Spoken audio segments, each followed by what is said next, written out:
A very good morning to you. Thank you so much indeed for joining us. This is the Friday edition of Rise and Shine right here on Channel Africa Radio, where we bring you the African perspective. And we're streaming live on www.channelafrica.co.za, and you can find us on SABC Plus. That's our mobile app. Good morning. I'm Peter Ndoro. And my name is Asanda. Beda. A very good morning, and thank you so much for joining us. We're together for the next 3 hours. A happy Friday to you. And thank you for choosing Channel Africa on this 11th of July. What's coming up in this first hour? The DRC former Army Chief Lieutenant General Christian Chiwewe has been arrested, and Libya expels a Migration EU Commissioner. All those stories and more coming up after the news with Jwalani Tulongwepe, and then sports headlines with Figile Lingwati.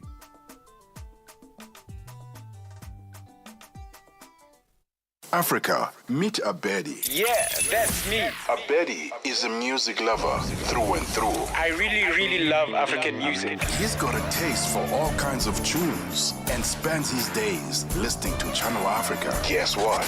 He didn't know. Okay. Channel Africa wants to help Abedi and all music lovers everywhere to discover even more incredible music. That is why Channel Africa is calling on all African musicians to submit their music. Musicians, remember to give us all your relevant information. Make your submissions at music@channelafrica.co.za. Submissions are your chance to be heard on radio. But sadly, they do not guarantee that you will be playlisted. All submissions will be carefully reviewed to see if they meet our station's requirement. Channel Africa, the African perspective.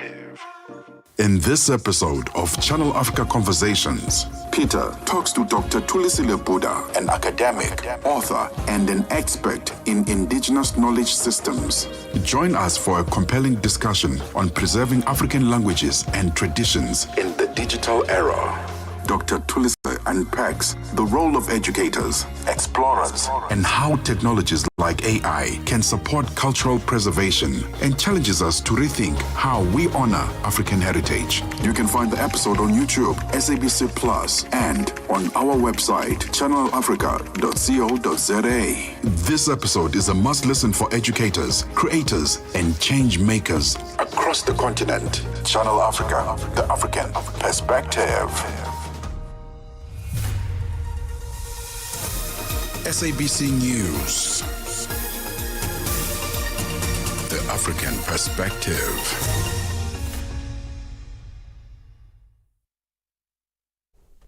Thank you, team. Good morning.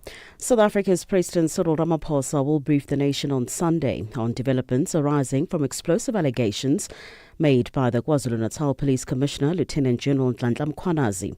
Mkhwanazi has accused Police Minister Senzo Mchunu and senior police officials of meddling in high-profile police investigations and having links with criminal syndicates. Presidency spokesperson Vincent Makwenya explains.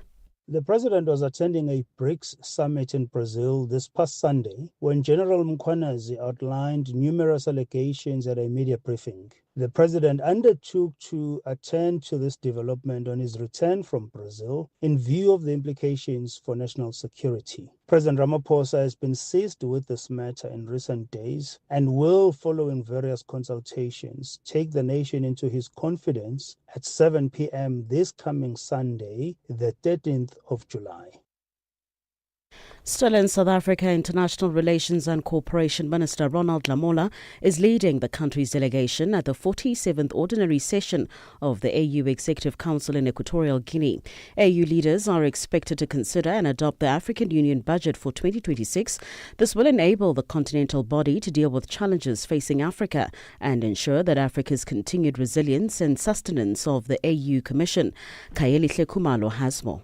Minister Lamola will seize the opportunity to update his counterparts on the progress made during South Africa's G20 presidency. The G20 Leaders Summit will take place later this year in Johannesburg. It will amplify Africa's voice on the global stage.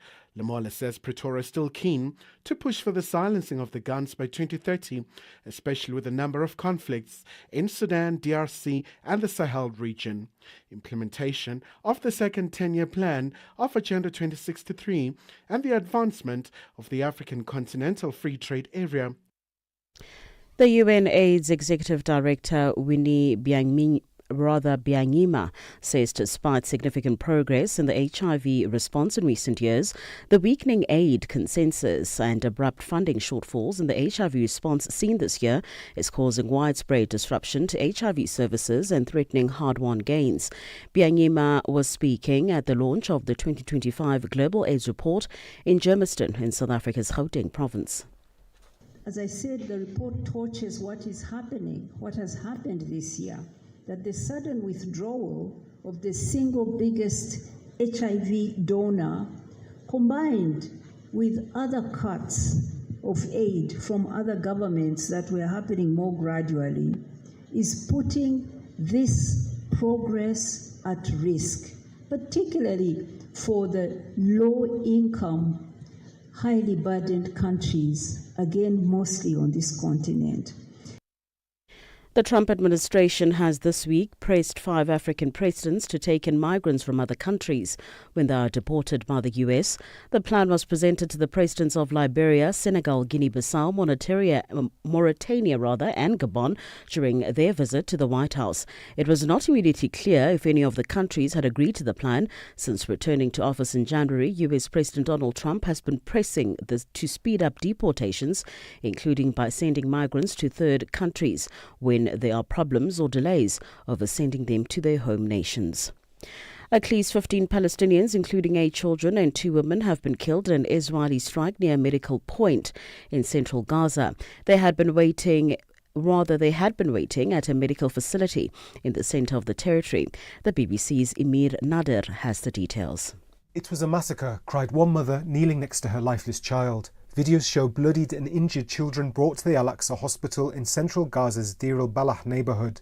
Other videos shared on social media appear to show the immediate aftermath of the strike, with families scattered across a street, some severely injured and others not moving. According to local reports, those killed were queuing for children's nutritional supplements and medical treatment. The Israeli military told the BBC it was targeting a fighter involved in the October the 7th Hamas attack and regrets harm to uninvolved individuals. For any news stories you would like to share with us, please do send an email to newsroom@channelafrica.co.za or call us on +27 11 714 4459. For Channel Africa News, I'm Jolani Tulo Mwebe. SABC News. The African Perspective. In our sports headlines, Algeria's home-based national team will step up their preparations for the 2024 Total Energies African Nations Championship. And the South African swimmer, Caitlin Dilange, is approaching the upcoming World Aquatics Championships in Singapore with a relaxed mindset. I'll be back with these and other stories at the bottom of the hour. Wake up, Africa. Peter Ndoro and Asanda Beda are here to help you rise and shine. Weekdays, 6 till 9 a.m. Central African Time. Only on Channel Africa. It's time now for your Africa Roundup, and that's your daily digest of top stories making headlines across the continent. And we do this every day after the 6 o'clock news to give you a concise look at some of the stories that really were shaping the world, particularly our continent, in the past 24 hours. a summary of key developments, as I said, in the past 24 hours. And we do this with our team of reporters, analysts, and correspondents from across the continent. And we begin here. The former army chief of the Democratic Republic of Congo, Lieutenant General Christian Chiwewe, has been arrested. This alongside several senior officers. Authorities accuse the group of plotting to overthrow President Felix Tshisekedi's government. The arrest took place late Wednesday in Kinshasa. Here's a report from Chris Ochamringa. A Congolese government official who declined to be quoted says the country's former army chief of staff, Lieutenant General Christian Chiwewe, has been detained at the Ndoro military prison in Kinshasa.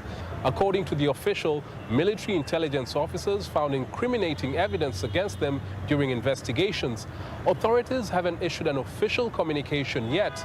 Lieutenant General Christian Chiwewe joined the army in the late 1990s during the tenure of former Congolese President Laurent Désiré Kabila. He rose through the ranks and was appointed the Army Chief of Staff in 2022 by President Felix Tshisekedi. He is now being accused of working with former President Joseph Kabila to topple the current government. Lesotho's Prime Minister Sam Matekane visited the Metsi a Lesotho Rural Wash Project, a collaboration with UNICEF and the European Union. The Rural Water Supply Unit aims to achieve Sustainable Development Goal number 6 by providing water access to every Mosotho. Over the next 5 years, 250 rural communities, along with their clinics and health centers, will benefit. Paula Amadei, head of the EU delegation to Lesotho, shares more. Look, it has been an immense honor to be here today. It was not just a protocolary visit. At the end there were speeches, but the whole idea was to be able to see, together with the Right Honourable the Prime Minister, the Honourable Minister Moleko, the impact of the project in a community like Hasempe. So we have invested in this project 15 million euro. In the next 5 years, a total of 250 communities across rural Lesotho will be served, 125 schools, 15 clinics. It will make a difference. It will not cover all the needs of the communities, but it will make inroads. Namibia has officially joined the Coalition of Disaster Resilient Infrastructure, or CDRI, and this was during a high-level visit by Indian Prime Minister Narendra Modi. The initiative, launched in 2019, helps countries build climate-resilient infrastructure. And Namibia joins more than 40 nations and organizations already part of this coalition. The issue of agriculture also become prominent as India, with a population of 1.4 billion, they are now 100% feeding themselves. As such, Namibia has a lot to learn as we pursue our programs of food sufficient to our citizens. Standard Bank's Africa Unlocked Conference is underway in Cape Town, gathering finance leaders, entrepreneurs, and policymakers to discuss boosting Africa's growth through investment in agriculture, infrastructure, and innovation. John Sibabi, Deputy CEO of the Pan-African Payment and Settlement System, shares more. What's hindering trade between African countries? We have about 2 or 3 issues here. You have lack of information, what's produced in each country. You have the infrastructures, the roads, the airports that are not functional. Also, you have an underlying payment system that is siloed, that is not efficient. The purpose here is to build an African infrastructure, payments infrastructure, that's efficient and offering value to the people. And by offering value, there are 3 or 4 problems that we have for cross-border payments across the world. You have access, who is accessing the payment system. You have speed. You have the cost that is so high. So all these 3 hinder the payments from across Africa being efficient. And that's how we come to the end of today's edition of the Africa Roundup. We'll have more for you Monday morning after the 6 o'clock news. Stay with us. We go take a closer look at what's been happening in North Africa as Asanda speaks to our regular commentator from there, Alicia Faulkner. That's coming up. The Morning Switch Weekend with the Shy Guy. The Shy Guy, a Morning Switch.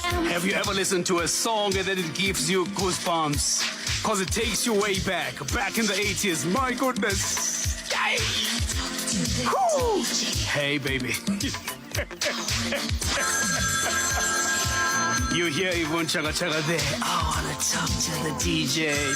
And then the DJ goes like, hey, baby, I've got you on the other side. Huh? There were no WhatsApps then, right?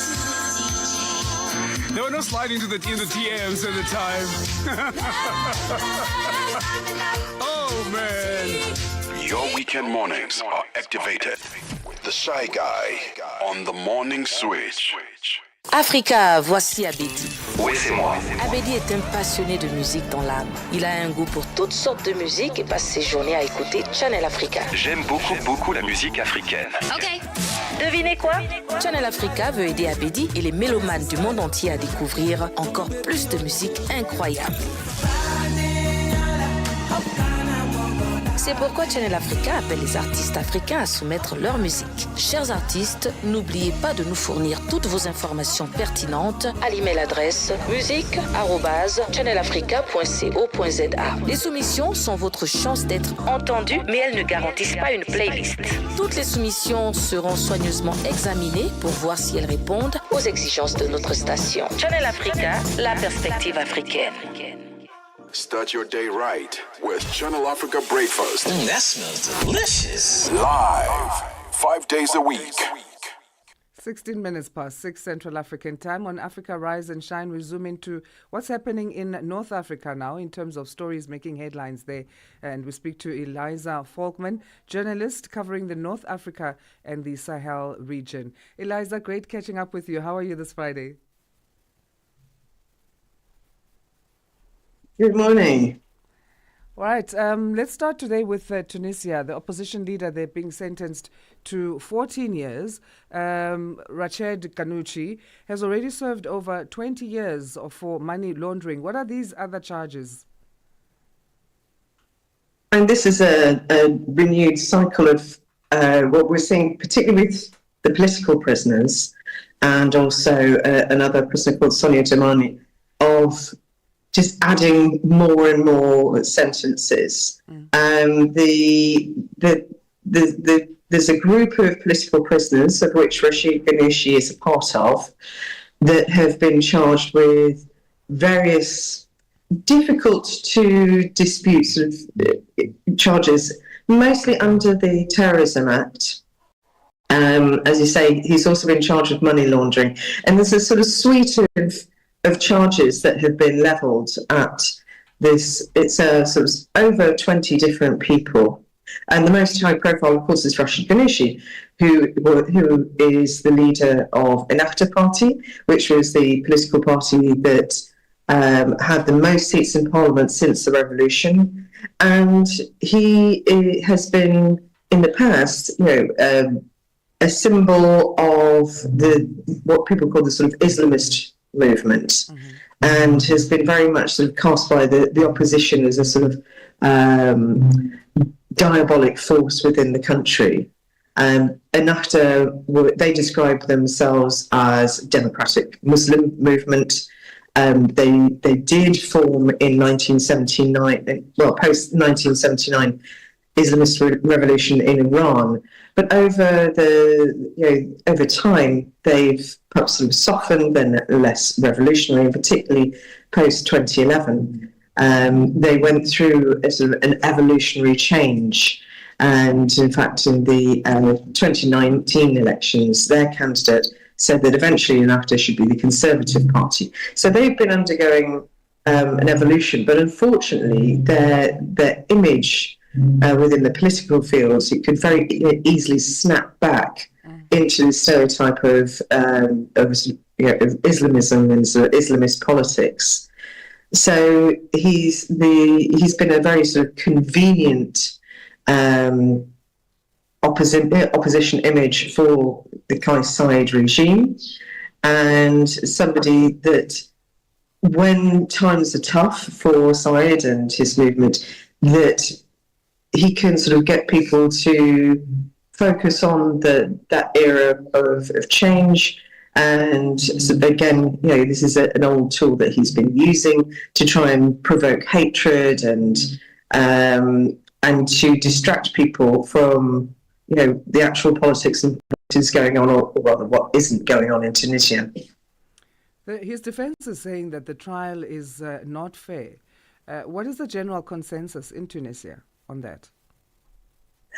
I think generally now, because there have been so many rounds of trial, that actually people are a bit bored. These are not in any way show trials, so there's no sort of visual political drama. Everything is just issued in statements. You have to remember that in 2022, when Kais Saied rewrote the constitution, one of the things he did was to bring all powers, executive, legislative, and judicial, into his hands. So the judiciary is directly responsible to the president. So the way that the courts work, and particularly with these political trials, has completely changed. Often the judgment is handed down before the lawyers have even had chance to file a counter argument. There have been cases where they've announced the hearing, and there's not, the lawyers haven't been able to be present in court. The defendant, in this case Rashid Ghannouchi, hasn't been able to come to court. So it just sort of bounces through, and there's an announcement, and things roll on. I mean, this tactic has been used for the past couple of years. Yeah. So I don't think it has any impact anymore, and is actually going to be becoming a sort of rather worn out tactic for sides to try and maintain his popularity. As you mentioned, there's an attitude of lethargy. People are kind of getting bored with this type of thing. He's refused to attend court in his latest hearing. Does that also speak to that? That there's this attitude of, well, I've got nothing to lose anyway at this stage?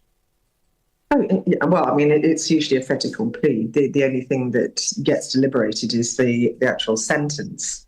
And also, because Rashid Ghannouchi, whether you agree with his politics or not, he is very much pro-democracy and pro-democratic systems, which means an independent judiciary, which means fair trials. So he, on a number of hearings, and there have been quite a few, they seem to sort of come around with regular, at regular intervals. He's refused to recognise the court. And in fact, there are ongoing, cases against the Tunisian state at the African court. Lawyers for the political prisoners have filed a complaint with the ICC, and they have their own procedures within the international legal system. So he's been quite firm and resolute about his protest against these trials, and in the past has even been on hunger strikes, which, given that he's in his early 80s, is quite a feat. Meanwhile, the parliament in Tunisia has taken action to work with doctors and pharmacists to bring about change in healthcare there. This is said to lead to a draft law regulating Tunisia's healthcare sector. What will it tackle mainly? Well, this has been sort of long overdue. I mean, there are a lot of problems in the public health sector. It's been very run down through lack of funding. I mean, the big question I have is, how are they going to fund it? Tunisia's public hospitals really are in a terrible state. The young doctors and the medical staff are working in horrendous environments.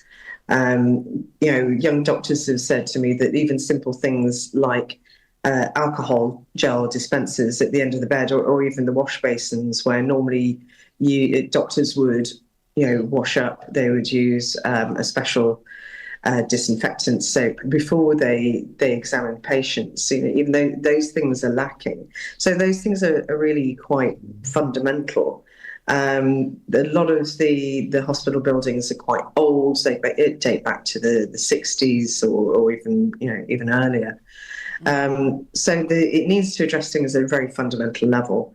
But one of the big problems, again, I don't really see how they're going to overcome it, because this is talking with pharmacies, is that the central pharmacy is regularly running out of medicine. And one of the problems in terms of imports is Tunisia's lack of foreign currency reserves.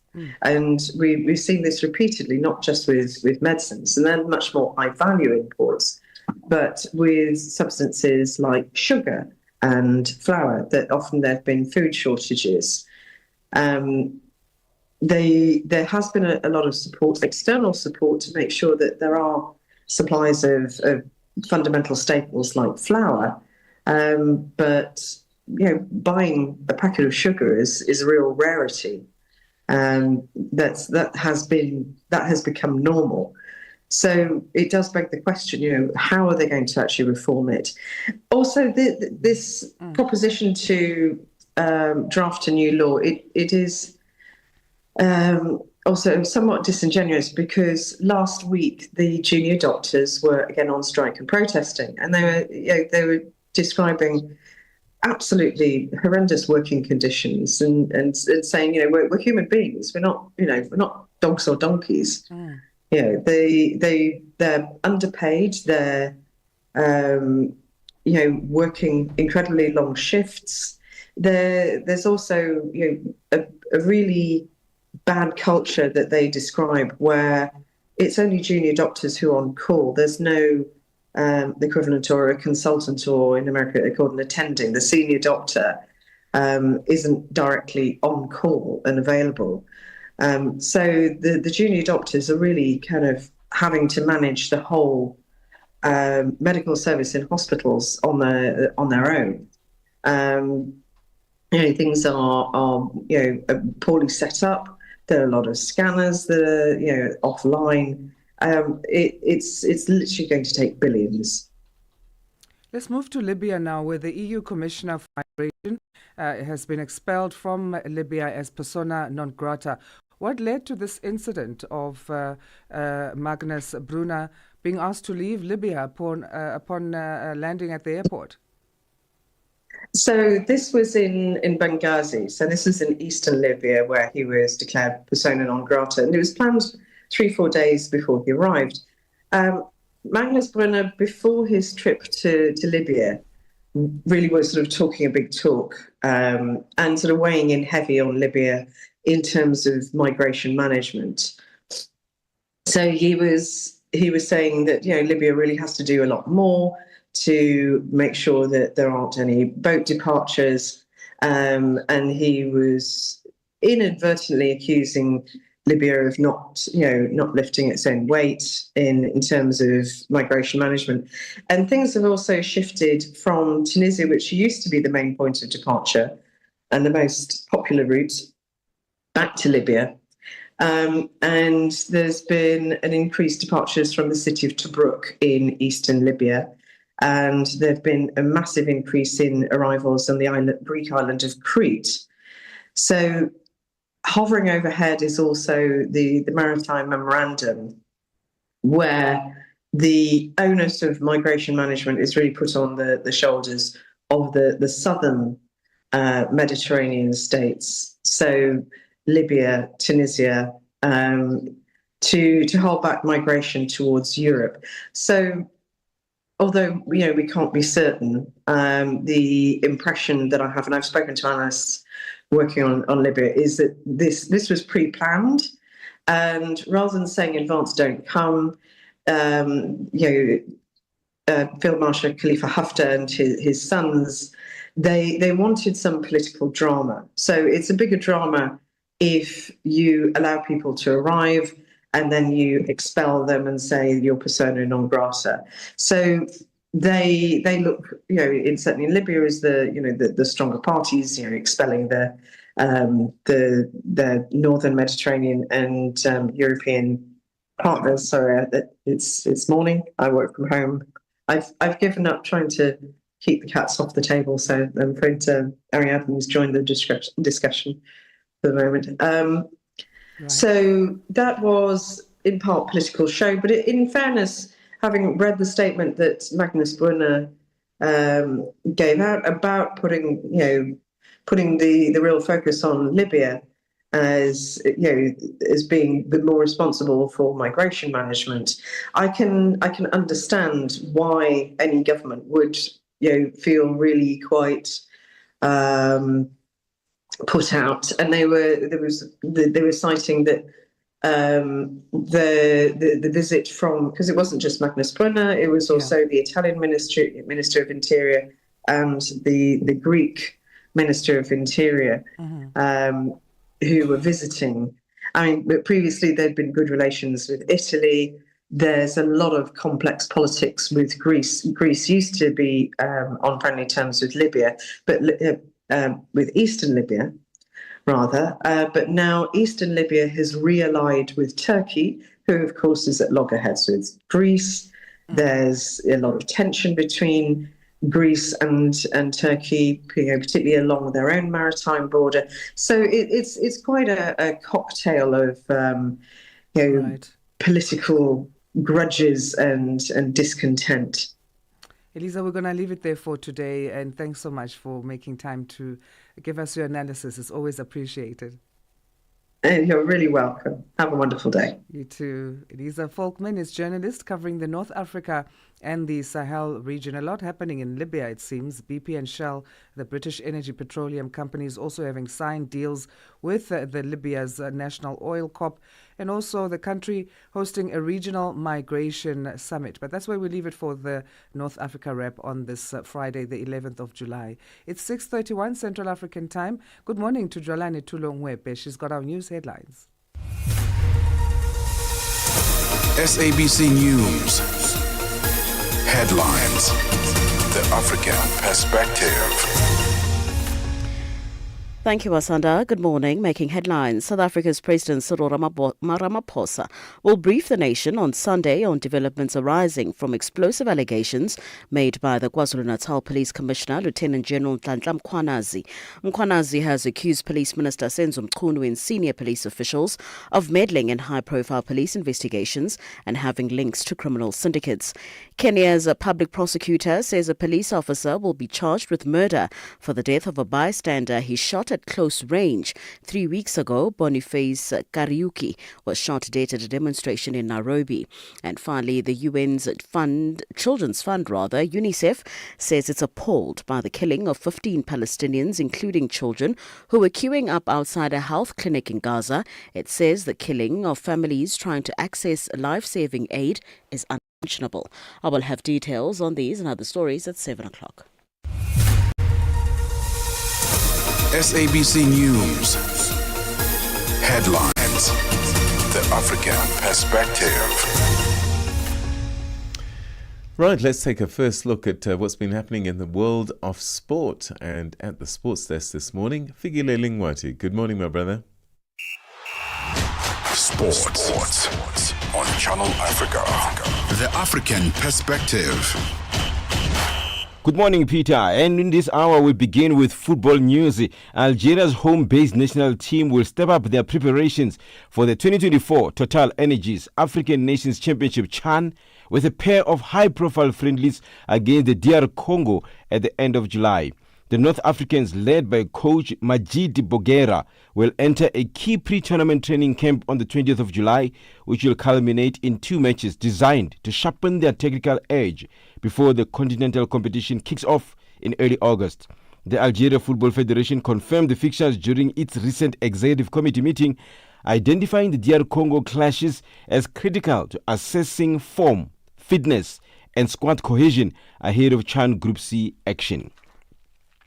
And 4 CHAN-bound East African teams are set to collide in a high-stakes warm-up tournament in Arusha, Tanzania, as final preparations for the 2024 Total Energies African Nations Championship enter the home stretch.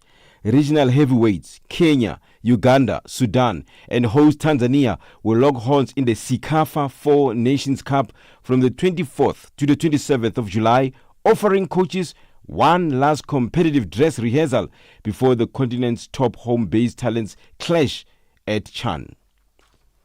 And now, on to Saskatchewan Olympics. Barry Hendricks, the president of the South African Sports and Olympic Committee, admitted that Athletics South Africa has internal politics that need to be addressed. But he acknowledged that the federation has been one of the country's top-performing sporting codes and has demonstrated significant growth over the past 4 years. But the facts are on the table. That over the last 4 years, since the previous board, of which the president was the head, after 4 years, we've been doing exceptionally well in athletics. Correct. Exceptionally well. And people tend to ignore that and just focus on the negativity. And that is also wrong, because the moment you only focus on negativity and not have a balanced approach, then one tends to create an environment of suspicion as well as an environment of distrust. And that affects sponsors. So we've got to say, yes, there's something you need to look at. Let's do it in a positive manner.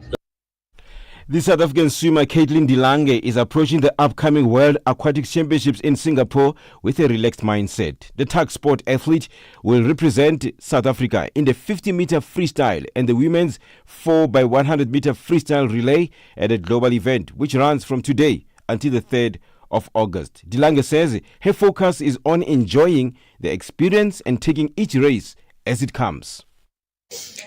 I don't think it's good to put a big expectation on leading up into such a big competition.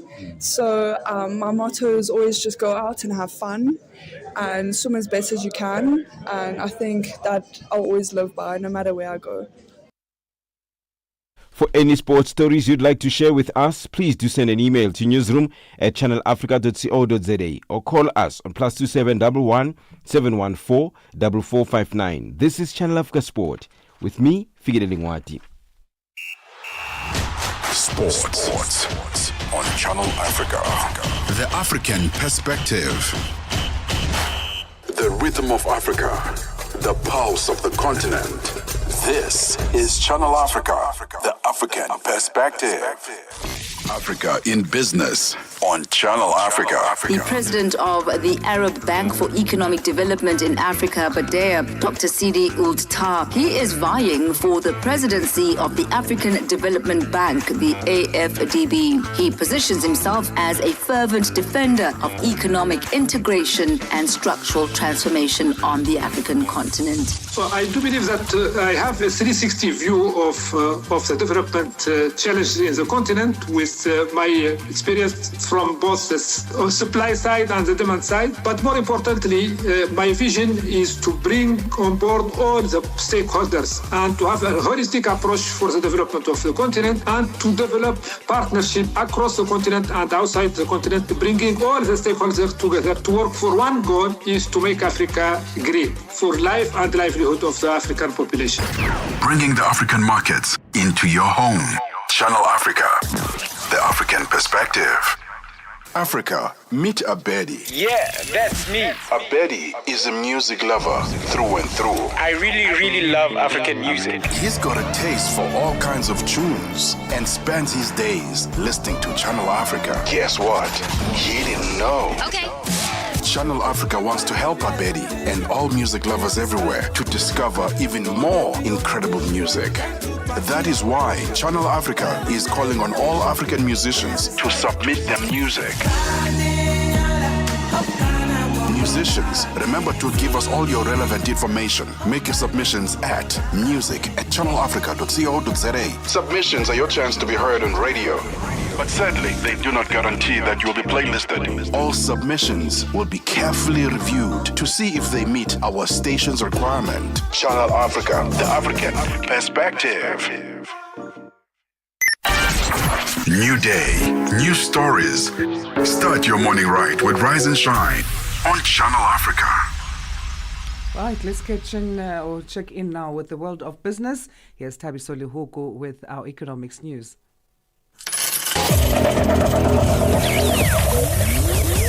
Business News on Channel Africa. The African Perspective. Thanks, Asanda, and good morning.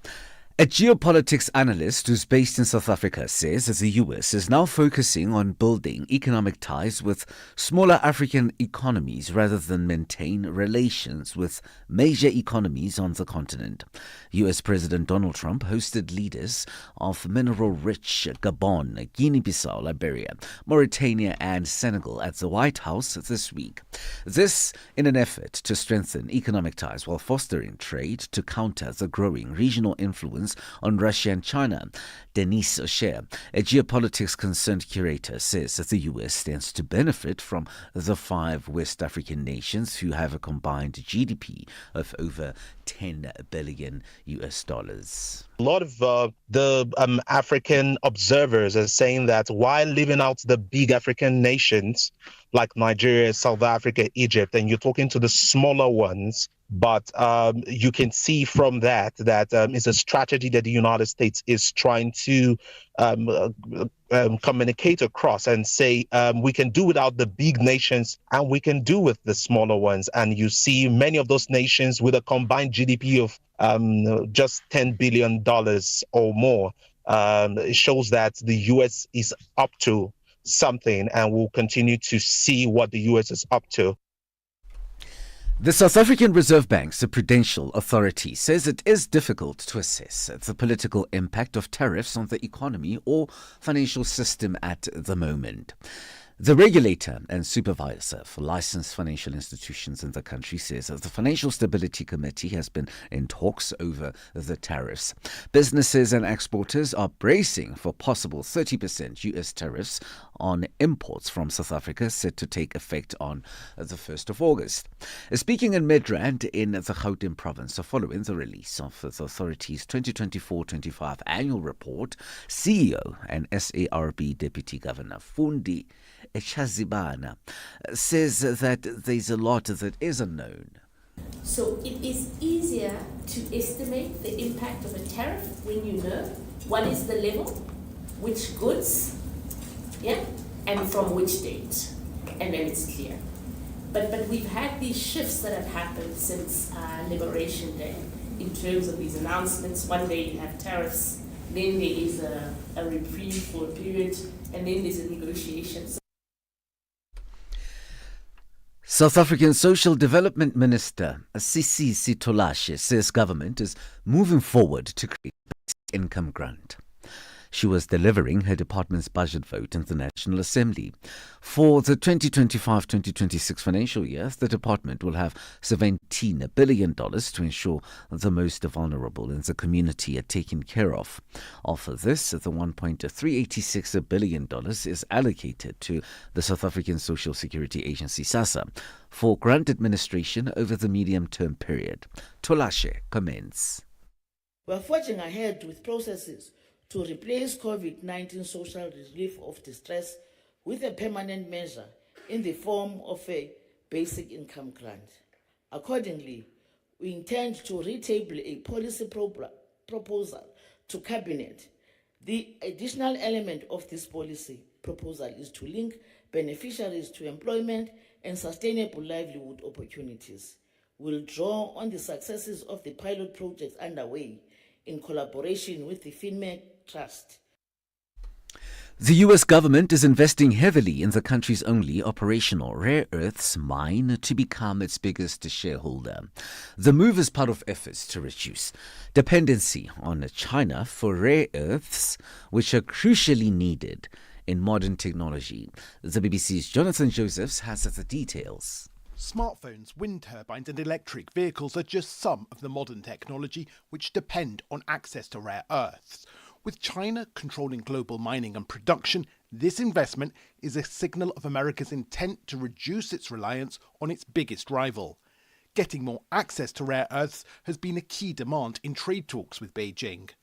The United States' only operational mine in California is run by MP Materials, and the Department of Defense will become the biggest shareholder with a $400 million investment.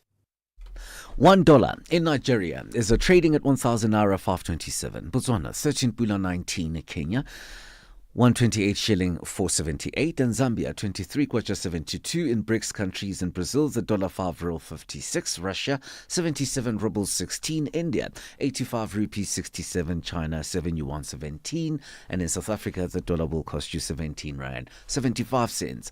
73 pence British pound, 85 euro. Gold is trading at $3,335, and platinum is at $1,359 per ounce. Brand crude oil $68.88 a barrel. For any business stories you would like to share with us, please send us an email to newsroom@channelafrica.co.za or call us on +27 11 714 4459. For Channel Africa Business in Johannesburg, I'm Tabisolo Hoku.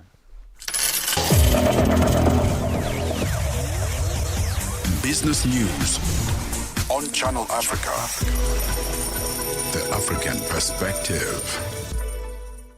G20 in Africa, exclusive to Channel Africa.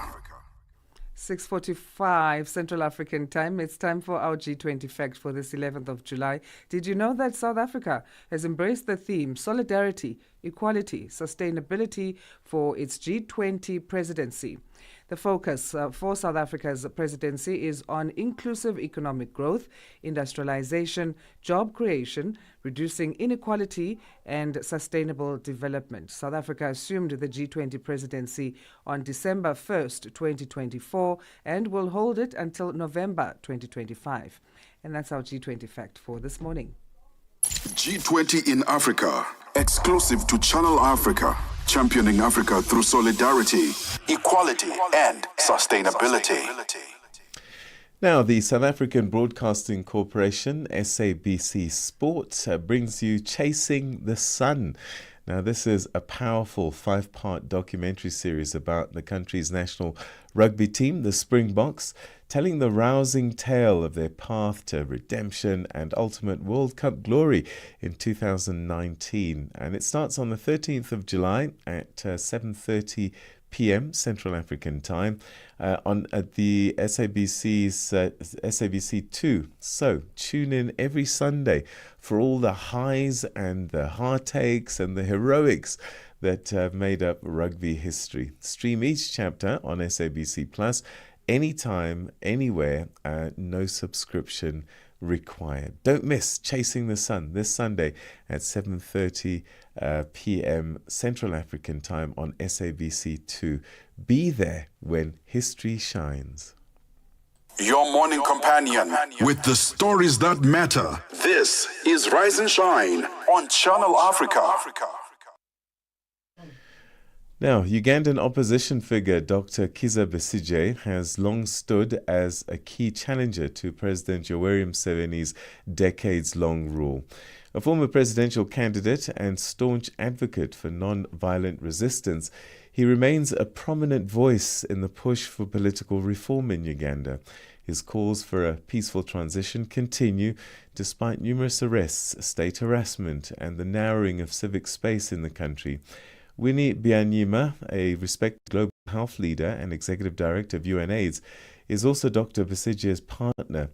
Whilst leading global efforts in the fight against HIV/AIDS, she does continue to speak out on democratic governance and justice in Uganda. I spoke to her about her partner's political journey and the broader struggle for democracy in Uganda. And I began by asking her about how Dr. Besigye is currently doing. Thank you for asking about him. He's still in prison. His case has not taken off.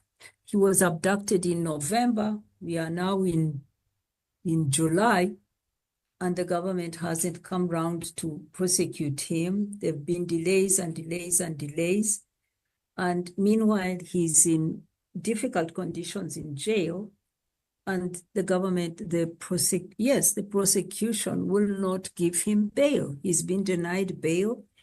Bail is a right for everyone. Every law in the law books has been broken when it comes to him. He's abducted from one country, he's thrown before a military jail. We have to fight to get him out of the military jail through the Supreme Court. The Supreme Court rules that he should be tried in an ordinary court. The government doesn't bring the case. He goes on hunger strike before they finally relent and bring his case to a civilian court. And since it came to the civilian court, it's 5 months. They say they are still investigating. But here's a man who's been in and out of jail more than 50 times in the last 20 years. Fabrications he's been framed many times, and each time the courts dismiss the cases. We expect this to be dismissed as well, but the injustice is that he is in jail, being bitten by bed bugs. He's not allowed, he's in some kind of isolation because he's not allowed to talk to other prisoners. He can't even socialize. He can't go to, they have churches, they worship in the prison. He's not allowed to join them. He's not allowed to, they play football. He's not allowed to be he's just in his cell or in a little courtyard that's made of concrete that has no chair to sit on, nothing. That is where he stays. So his right to bail is denied.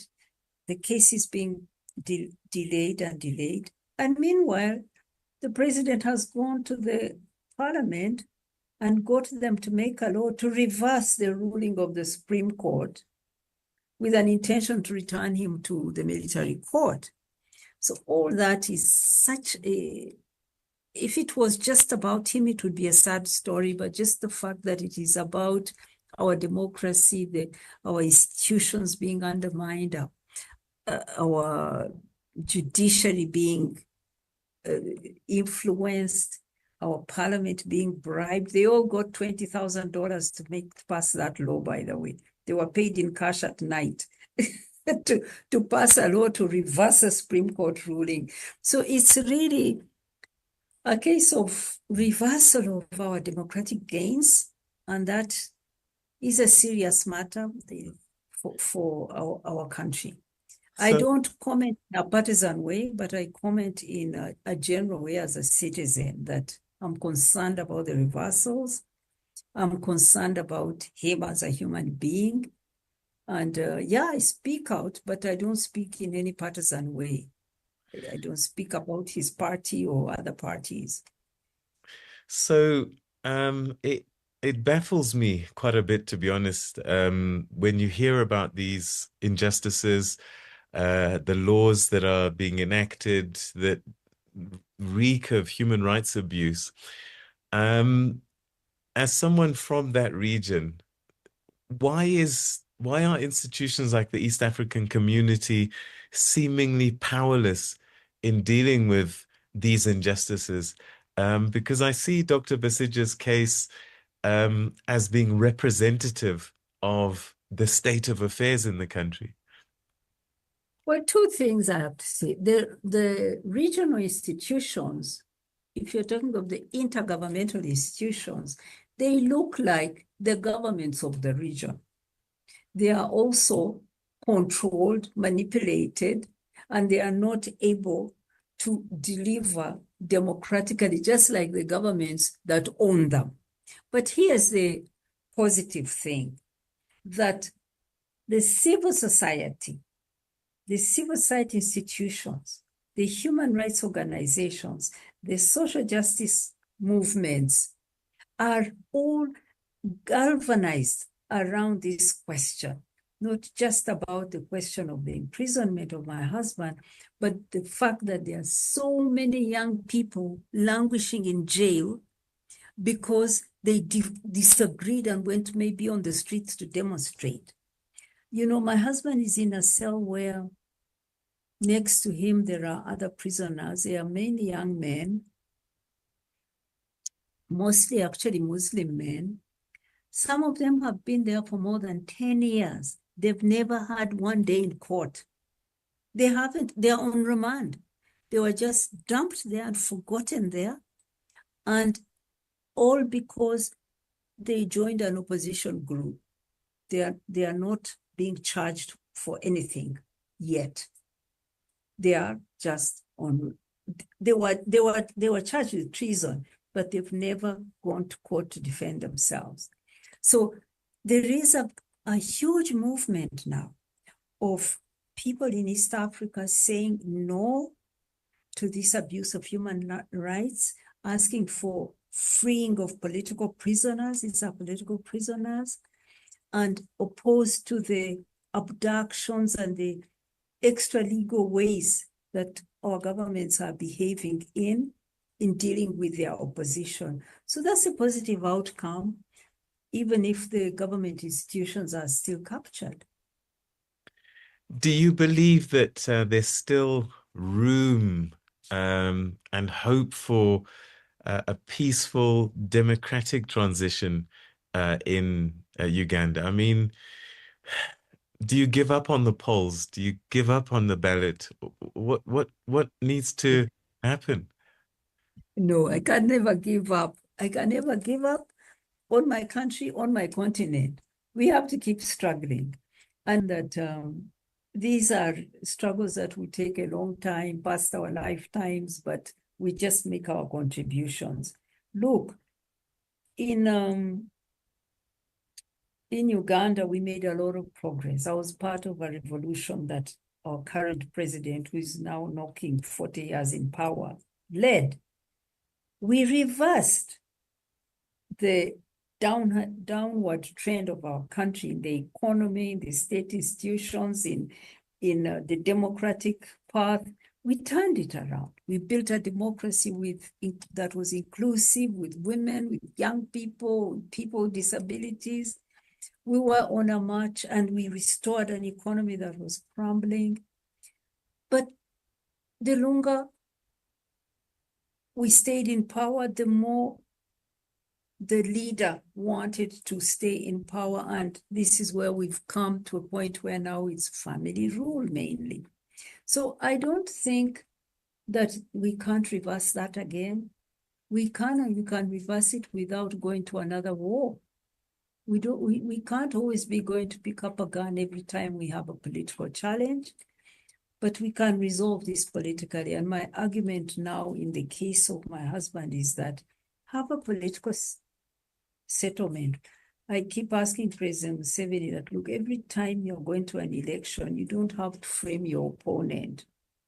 You can talk about how to run the elections peacefully. You can make alliances with other opposition people and win, but you don't need to criminalize your opposition. So I'm looking for ways to resolve this politically. It's political. He has not been corrupt. He has not stolen anything. He's not killed someone. He just disagrees with a sitting president. So I'm hoping that some of these in the region and outside will step in to help to mediate and get a political solution to the challenges the country faces. And finally, I mean, you've said you can't give up hope, and that you have to keep hope alive. Never.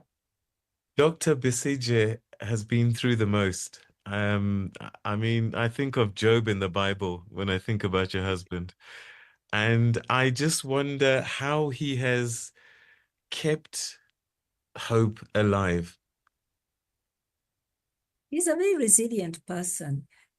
And if you think about it, it's what he has dedicated himself to do. He had just graduated from medical school and just started a career in Kenya in a hospital there, and was training to be a gynecologist when Uganda was in crisis, and he left and went to join a revolution and fought in a war. And ever since then, he's committed to achieving that dream of a democratic country, a just country where people have equal opportunity.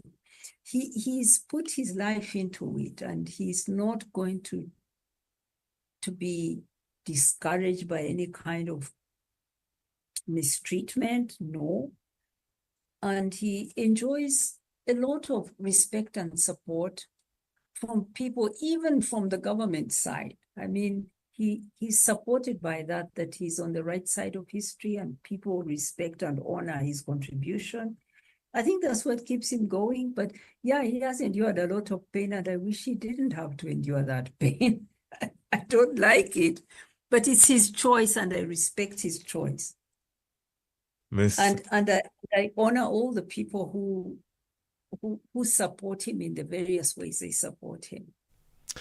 that was Winnie Byanyima, who's the Executive Director at UN AIDS, speaking to me about the state of democracy and human rights in Uganda, especially through the plight of her husband, Dr. Besigye, who continues to be incarcerated in Uganda.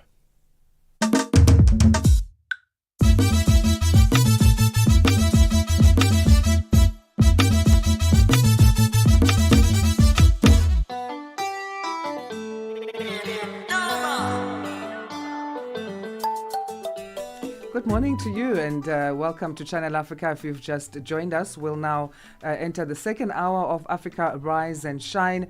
And we look at tensions rising in the Great Lakes region after Uganda officially reopened its border with the eastern DRC, and to Zimbabwe, where they've received a timely health intervention of $600,000 worth of medical equipment from the United Arab Emirates. Those stories and more coming up. My name is Asanda, Beda. And I'm Peter Ndoro. Thanks so much indeed for joining us. And you're streaming live on www, only 3 W's, channelafrica.co.za. And you can also find us on our mobile app, SABC Plus, that's SABC Plus, and also streaming live on the internet. But first, it's time for your news. Good morning, Jolani Tulo Mwepe. Africa, meet Abedi. Yeah, that's me. Abedi is a music lover through and through. I really love African music. He's got a taste for all kinds of tunes and spends his days listening to Channel Africa. Guess what? He didn't know. Okay. Channel Africa wants to help Abedi and all music lovers everywhere to discover even more incredible music. That is why Channel Africa is calling on all African musicians to submit their music. Musicians, remember to give us all your relevant information. Make your submissions at music@channelafrica.co.za. Submissions are your chance to be heard on radio. But sadly, they do not guarantee that you'll be playlisted. All submissions will be carefully reviewed to see if they meet our station's requirement. Channel Africa, the African perspective. SABC News. The African perspective. Thank you, Peter. Good morning. Alleged crime kingpin Vusi Kat Matlala is expected to appear in the Alexandra Magistrates Court in Johannesburg, South Africa this morning. Matlala, who was recently linked to Minister of Police Senzo Mchunu in an explosive claim by KwaZulu-Natal Police Commissioner Nhlanhla Mkhwanazi, faces charges of attempted murder, conspiracy to commit murder and money laundering. Neria Hlakotsa has the story. Vusi Matlala remains in the Kgosimampuru Cimex prison awaiting trial. It is alleged that his former partner was in a car when unknown hitmen fired at her, her friend and their driver. She escaped unharmed. However, her friend sustained injuries. Matlala has been under the spotlight after KwaZulu-Natal Police Commissioner Nhlanhla Mkhwanazi alleged that he has strong connections with senior police officials. Meanwhile, South Africa's President Cyril Ramaphosa will brief the nation on Sunday on developments arising from those explosive allegations made by KwaZulu-Natal Police Commissioner Lieutenant General Nhlanhla Mkhwanazi. Presidency spokesperson Vincent Makwenya.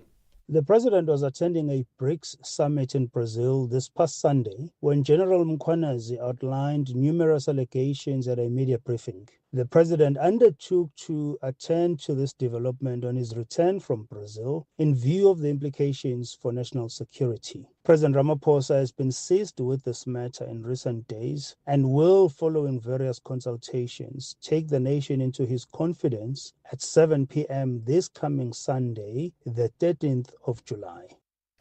South Africa's International Relations and Cooperation Minister Ronald Lamola is leading the country's delegation at the 47th Ordinary Session of the AU Executive Council in Equatorial Guinea.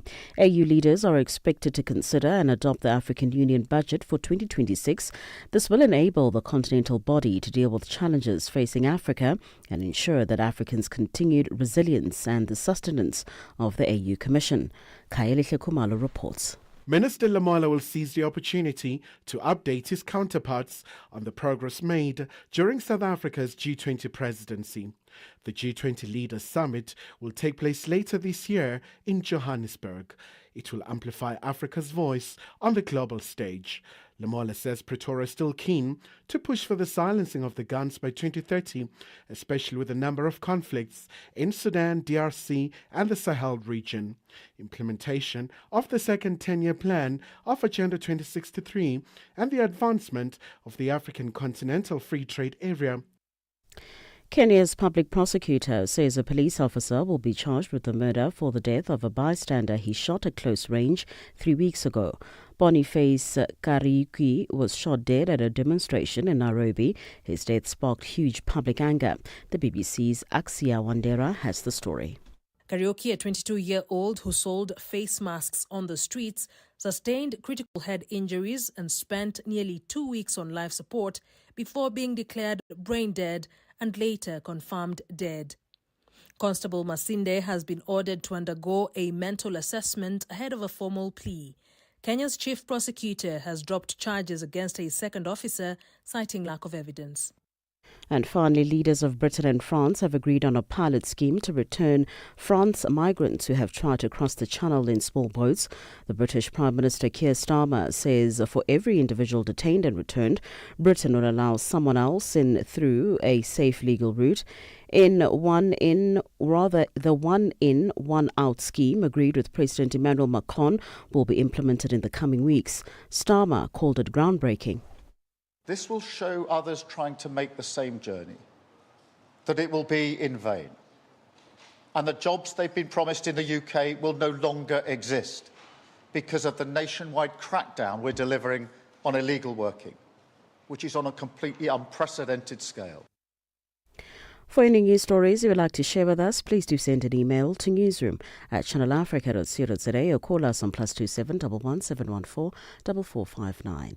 For Channel Africa News, I'm Jolani Tulo Mwebe. SABC News. The African Perspective. In our sports headlines, Springbok women's star Nadine Roos is back in the lineup for Canada clash. Amanda Anisinova stands well number 1 to reach the Wimbledon final. I'll be back with these and other stories at the bottom of the hour.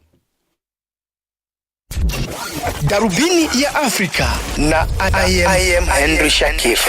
Hawa wa Afrika Kusini wenye asili ya kizungu ambao wamepewa ukimbizi huko nchini Marekani. Je, nini chanzo cha wao kuomba ukimbizi nchini Marekani? Wenyewe hawajaomba ukimbizi. Kuna shirika fulani inaitwa AfriForum, shirika mbili za wazungu ambao wanatetea haki ya wazungu hapa, AfriForum na Solidarity. Hao walienda Marekani kufanya kampeni kusema kwamba wazungu wananyanyaswa hapa Afrika Kusini, na walivyofanya hiyo kampeni serikali iweze kuwafuatilia kujua nini ambacho mnasema kwamba mnanyanyaswa. Kuna namna ya wao kwamba wamepoteza uraia wa Afrika Kusini, na je, endapo Trump akamaliza muda wake madarakani, uhalali wao wa kuishi nchini Marekani ukoje?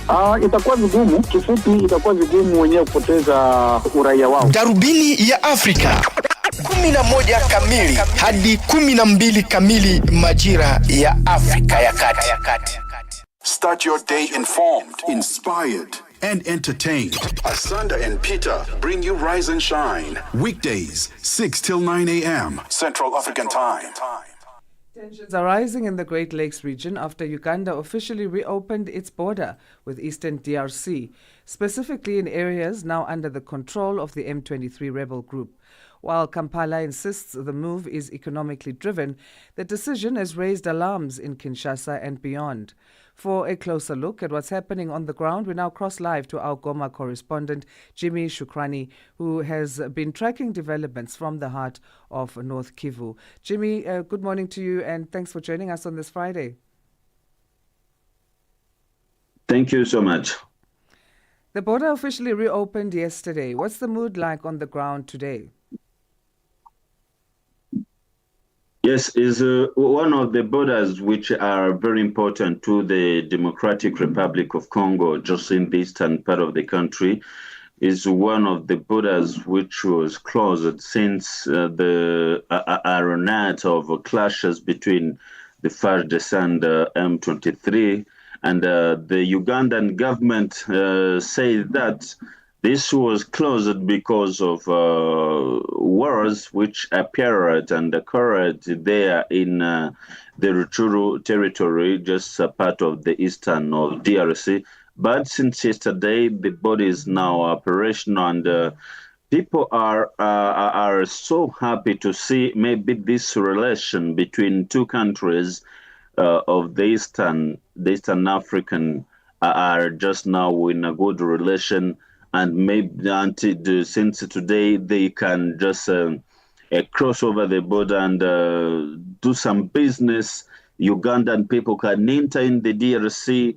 The Congolese people can enter in Uganda. So it looks like a good thing, diplomatic now, which are just are arranged between two countries. And you can know the Bunagana borders are one who were expecting just to enter a lot of business between DRC and Iran and Uganda. So the opening of this border is constitute a great hope, just firstly in a business between two people, Ugandan and Congolese.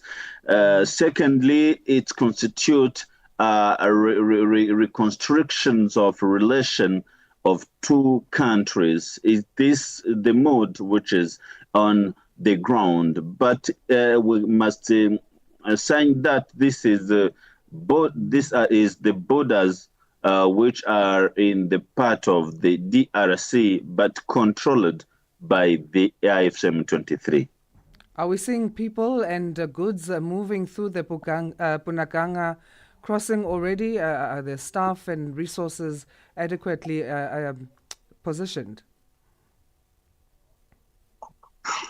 Yes, people are happy for now because the Bunagana one is located in Rutshuru, is where the M23 began by fighting the Congolese army, and is one of the border which have been overtaken by the M23 since they began the wars, the fighting. And the whole activity was just banned because of wars. And the M23 progressed to take Rutshuru Center, to take the territory of Masisi, to take another border which related the DRC and the Uganda, somewhere called the Ishasha, is in Rutshuru territory. And they progressed to take other entities. So this banned all activity closed the border between the two countries. So the reason why people are expecting that this can be just a hope of rebuilding a business relation between the people, because Congolese ones always they cross over the border to do business in Uganda. So they was banned, and reason why there is a mood. I've just do an interview with someone, is a businessman, told me that this is a good step taken by two countries, and they are congrats the relation between two countries just to reestablish the activity on the borders, even on Bunagana, on Ishasha, and somewhere is called Kiseguro, is where really they are expecting, maybe they are going to rebuild this business relation. And even if Kinshasa has just a bad reaction since the opening of this borders, but on the side of people is a good step between two countries. Right, so you touch on the business in terms of the ease of doing that and the positives there, but is the reopening also changing the sense of security or tensions in the area already? Yes, of course. This is showing that if the Ugandan government is accepting just to reestablish activities on the border, it means there is some advantages and some advance which on the security situation which are visible in even on the side in the side of the DRC and on the side of Uganda. But according to the government of Kinshasa, this is a treatment between a country and a rebellion leaders. The reason why maybe on one hand, Kinshasa is not happy to see the reestablishment of these borders because always some political analysts just told to Kinshasa to dialogue with M23 in order to save this border, which is Bunagana, is one of the great border in the eastern part of the country. So Kinshasa's reaction is contrary on the reality on the ground because because Kinshasa is not trying to receive maybe this opportunity of recontrolling given this border, but it shows really that there is some advancement on the security situation between two neighbors countries. Thank you, Jimmy. We're going to leave it there. Have a great weekend. Thank you so much. That's Jimmy Shukrani, our correspondent in the Democratic Republic of Congo's city of Goma, where the Bunagana border has been reopened between the DRC and Uganda. Now, Zimbabwe has received a timely health intervention of $600,000 worth of medical equipment from the United Arab Emirates, and this is aimed at boosting the country's health delivery system. The donation comes amid a public outcry over the deterioration of the health delivery, prompting the President, Emmerson Mnangagwa, to conduct secret visits to two major hospitals in Harare. Recently, details in this report by John Kasim, our correspondent in Harare, based in Zimbabwe. At a time when Zimbabwe appears to be placing top priority on quality health delivery, a timely intervention came on Thursday from the United Arab Emirates. Some medical equipment worth $600,000, including ventilators, was donated to help revive the health delivery system. This comes a few weeks after the President Emmerson Mnangagwa decided to visit two major hospitals in Harare to see for himself the deplorable state of the situation. Mnangagwa's visit was prompted by a series of complaints, some by his own cabinet ministers who bemoaned the deterioration of the country's health delivery system. At the time, even ordinary painkillers, bandages, and life-saving antiretroviral drugs were either in short supply or not available. This could have been caused by the US of America's decision to plug health financing globally. Zimbabwe has its own HIV finance mechanism that kept it floating, although not adequate. Meanwhile, the United Arab Emirates ambassador to Zimbabwe, Dr. Chasim Muhammad Al-Qazim, said his country made the donation owing to a good economic relationship with the country. As UAE government has been assisting Zimbabwe in the field of health, education, food, and environment.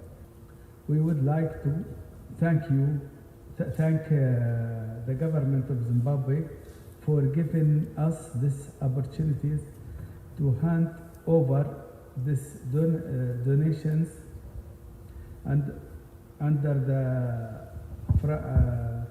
framework of our good and strong relationship between United Arab Emirates and Zimbabwe. We hope the medical aid make positive difference in the life of the people in Harare, Victoria Falls, and others places. Upon receipt of the equipment, the Deputy Minister of Health, Slyman Timio Squidini, pledged to put this donation to good use. Today, donation comprised of 34 tons of essential medical supplies, including 74 ICU ventilators, which are critical for managing life-threatening respiratory conditions. This consignment is valued at 623,737 and includes hypodermic 23G needles worth 49,387 syringes and 2.3 ml with 2,584 syringes, 1 ml worth about 449,249, and ICU ventilators valued at 122,515. These are not just figures on paper. These are life-saving tools. They represent our ability to respond more effectively to emergencies, reducing mortality and provide quality care to the people of Zimbabwe, especially in our and underserved communities.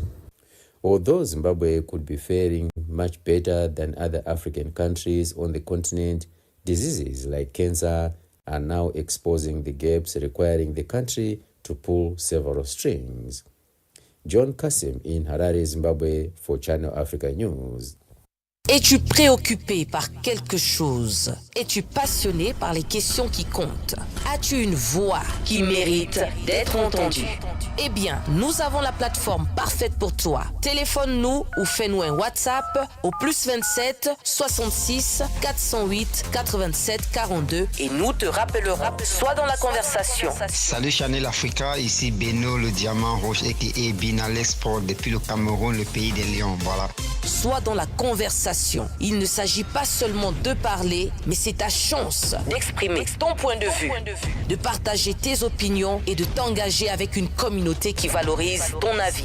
Suivez-nous sur les réseaux sociaux, visitez notre site www.channelafrica.co.za et préparez-vous à partager vos points de vue sur Channel Africa, la perspective africaine. This Mandela Month, we honor his belief that education is the most powerful weapon to change the world. Education is one of the most important weapons in a country. Catch us on DSTV Bouquet 802. From Cape to Cairo, Dakar to Dar es Salaam, rise and shine with Peter Ndoro and Asanda Beda on Channel Africa. Now, Africa's inequality crisis is deepening at an alarming rate, and that's according to a new report by Oxfam. And that's just 4 of the continent's richest billionaires now hold more wealth than half of Africa's population.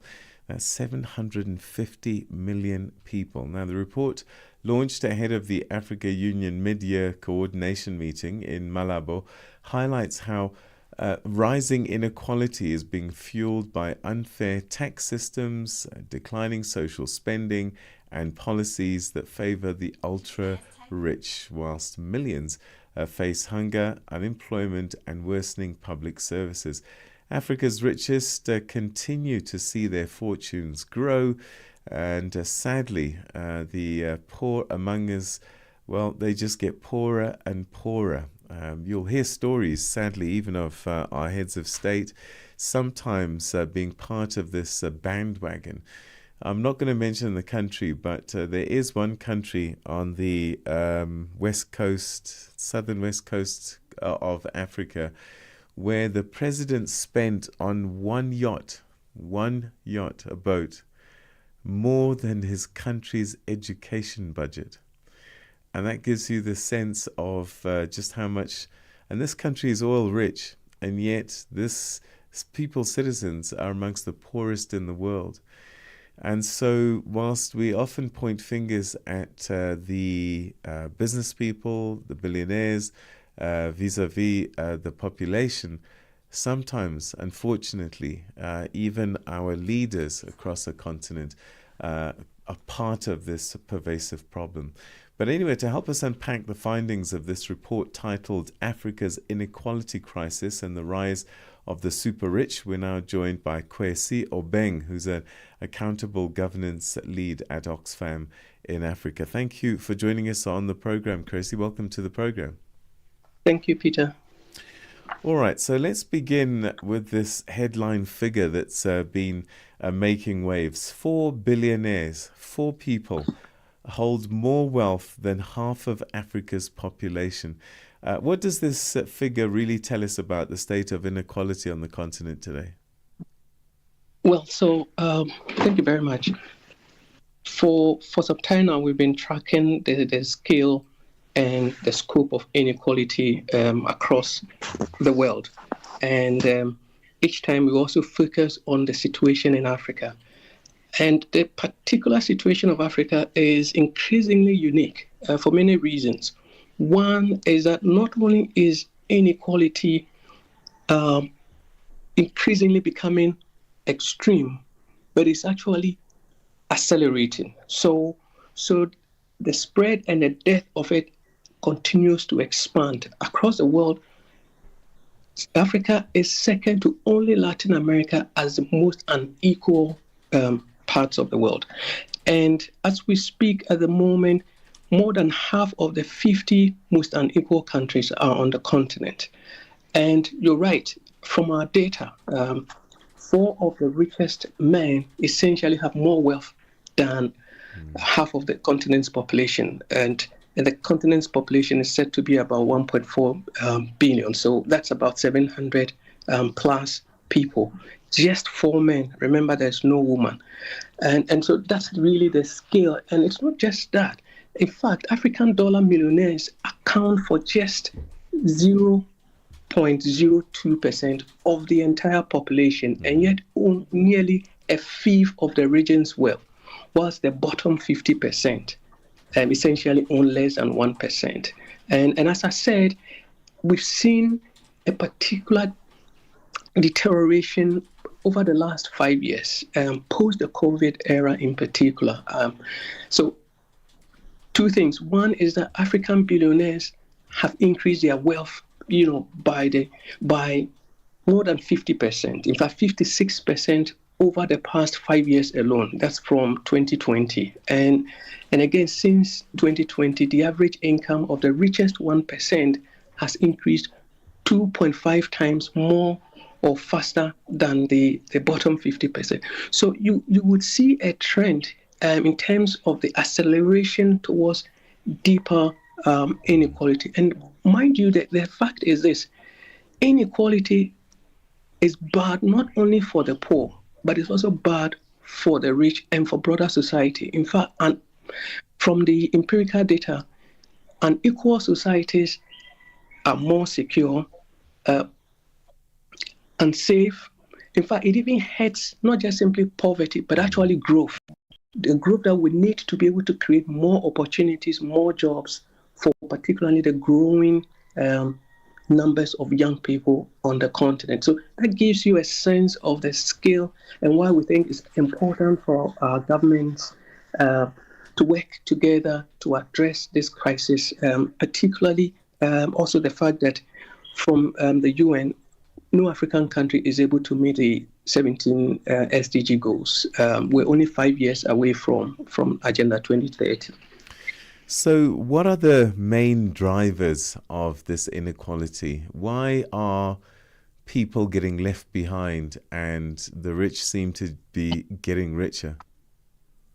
Well, so again, a couple of things. One of them is that we have seen that some of the progressive policies that our governments introduced, particularly at the height of the COVID, have been withdrawn. And that in itself is troubling because our government recognized in the midst of COVID that we needed some safety nets to protect the most vulnerable in our society. And soon after the COVID, a lot of pressure was brought to bear on our governments, including and particularly from the IMF, for them to slash public spending. And so governments have withdrawn from some of those progressive policies. And the impact has been a withdrawal of some of the critical services like education, healthcare, and social protection. and workers' rights that ordinary citizens depend on. So that's one of the key drivers, the withdrawal. And then also, in terms of policy, indeed, from our commitment to reducing inequality index, Africa's tax policy, compared to any other region in the world, is the least able to address inequality and promote redistribution. That is very important in fixing inequality. And then also the fact that you have an international financial architecture that simply allows and encourages the hemorrhaging of wealth from the region elsewhere to avoid paying a fair share of their taxes. And the last thing is the fact that most of our countries essentially hardly tax wealth and income of the rich. There are a few numbers that I can share with you, but I'll let you carry on. All right, Kwesi. Unfortunately, we've run out of time, and I think this is a conversation we probably need to have again quite soon because it is so important. But thanks so much indeed for giving us the highlights of this report. Thanks for your time. Thank you. Thank you. That's Kwesi Obeng, Accountable Governance Lead for Oxfam in Africa, talking about the disparity in wealth and income across the continent. Very sad. It's 7:30. It's time for your news headlines. Here's Jwalani Tulo Mwepe. SABC News. Headlines. The African Perspective. Thank you, Peter. Good morning. Making headlines, the International Criminal Court at the United Nations Security Council says there are reasonable grounds to believe war crimes and crimes against humanity are being committed in Western Sudan. Alleged crime kingpin Vusi Kat Matlala is expected to appear in the Alexandra Magistrates Court in Johannesburg, South Africa this morning. Matlala, who was recently linked to Minister of Police Senzo Mchunu in an explosive claim by KwaZulu-Natal Police Commissioner Nhlanhla Mkhwanazi, faces charges of attempted murder, conspiracy to commit murder and money laundering. And finally, the U.S. Secret Service has suspended 6 agents over the assassination attempt against Donald Trump at a Pennsylvania campaign rally last July. Penalties range from 10 to 42 days of unpaid leave. I will have details on these and other stories at 8 o'clock. SABC News. Headlines. The African Perspective. Let's check in now with the world of sports. Good morning, Fikile Lingwati. Sports on Channel Africa. The African Perspective. First up in our sports update, we begin with motor racing, a new era in motorsport. The Liqui Women's League in the Super V Racing has been officially launched at the Zwartkop Raceway near Centurion, South Africa's Gauteng province. Liqui South Africa's Chief Executive Officer, CEO, Melisha Labuskaghni, says Formula One, Super V and a brand have been in partnership for more than 5 years. We are absolutely so excited. I mean, it's been, Formula Super V has been a part of Liqui for more than 5 years, and to be able to see how the whole series has grown. But the exciting part was last year when the first female became part of the series. That was an exciting new chapter, and then today to be able to add another 4 ladies and have an official Women's League series within the Formula Super V. Natalie Saladino, a motorsport driver, shares her thoughts on what the launch of the Women's League implies. It means that the Liqui Super Vs are providing and pioneering a platform for women to enter into motorsport. It is a safe space for them to grow, for them to feel comfortable, ask the questions that maybe they would have been apprehensive in asking, and just find their passion for the sport of motorsport. And on to rugby news, the Springbok women's star Nadine Roos is back in the lineup for Canada clash. Coach Zwais de Bruin made several changes to the Springbok women's side to play Canada in the second test in Gqeberha on Saturday. De Bruin opted to move both Beandre Dolph and Eloise Webb from the bench into the starting time and team with Dolph, who hails from Uitenhage, starting at fly half for the clash. Two more players familiar with the roads around Nelson Mandela Bay Stadium, Aseza Hele from Gwandesi Extension and Sanelisiwe Charlie, who was schooled at Nzondelelo High School in Zwide, were retained in the starting team that lost 50-20 in the Pretoria match last Saturday. And South African swimmer Caitlin Dilange is approaching the upcoming World Aquatics Championships in Singapore with a relaxed mindset. The tag sport athlete will represent South Africa in the 50-meter freestyle and the women's 4x100-meter freestyle relay at a global event which runs from today until the 3rd of August. Part of the national squad of over 100 athletes and staff across swimming, diving and water polo, Dilange says her focus is on enjoying the experience and taking each race as it comes. I don't think it's good to put a big expectation on leading up into such a big competition. So my motto is always just go out and have fun and swim as best as you can. And I think that I'll always live by no matter where I go. And finally, with tennis news, Amanda Anisimova stunned the world number 1 Arina Sabalenka to reach her first Wimbledon final, coming out on top in a fierce battle of the power hitters to win 6-4, 4-6, 6-4, hitting in a semi-final played in scorching temperatures in center court. 23-year-old will face Polish 8th seed Iga Swiatek in Saturday's final. After reaching a first Wimbledon semi-final, Anisimova was already guaranteed to move into the top 10 in the WTA rankings for the first time next week. Now, she's within touching distance of finally fulfilling her potential with a first Grand Slam crown. For any sports stories you'd like to share with us, please do send an email to newsroom@channelafrica.co.za or call us on +2711 714 4459. This is Channel Africa Sport with me, Fire Lingwati. Sports on Channel Africa. The African perspective. Tune in and turn up the volume. This is Channel Africa. Stella Longwe. Pamalonje. Palitusokoma pano pamalonje kumvera nyimbo za mu Africa kusangalala kupeza moyo akuti kumva moyo kuti kuyenda bwino pano pamalonje ndiyetu apa tili ndikatswiri oyimba ameneyu ndikatswiri wa dziko la Malawi amene akukhala mdziko la South Africa ndipo amayimba amene akuti ndi Big Nick Malawi. Yatusani kuti kodi moyo wanu woyimba ukuyenda bwanji mu Johannesburg? Moyo woyimba ukuyenda bwinobwino kwambiri, chiliyonse chikutheka ndithu bwinobwino. Ayi aziwoneka chiliyonse chikutheka mofa magrasi anu apa akuti kumenya yonse aziwoneka zoti azikutheka ndithu mu Johannesburg. Malonje panthawi ya 6 koloko kufikira 7 koloko madzulo. Lowiruka ndi Stella Longwe. Download the SABC app and take Channel Africa with you everywhere you go. Right, it's time now to take a look at what's happening on the business news front. Here's Tabiso Luhuko. Business news on Channel Africa. The African perspective. Thanks, Peter, and good morning. A geopolitics analyst who's based in South Africa says that the US is now focusing on building economic ties with smaller African countries rather than maintain relations with major economies on the continent.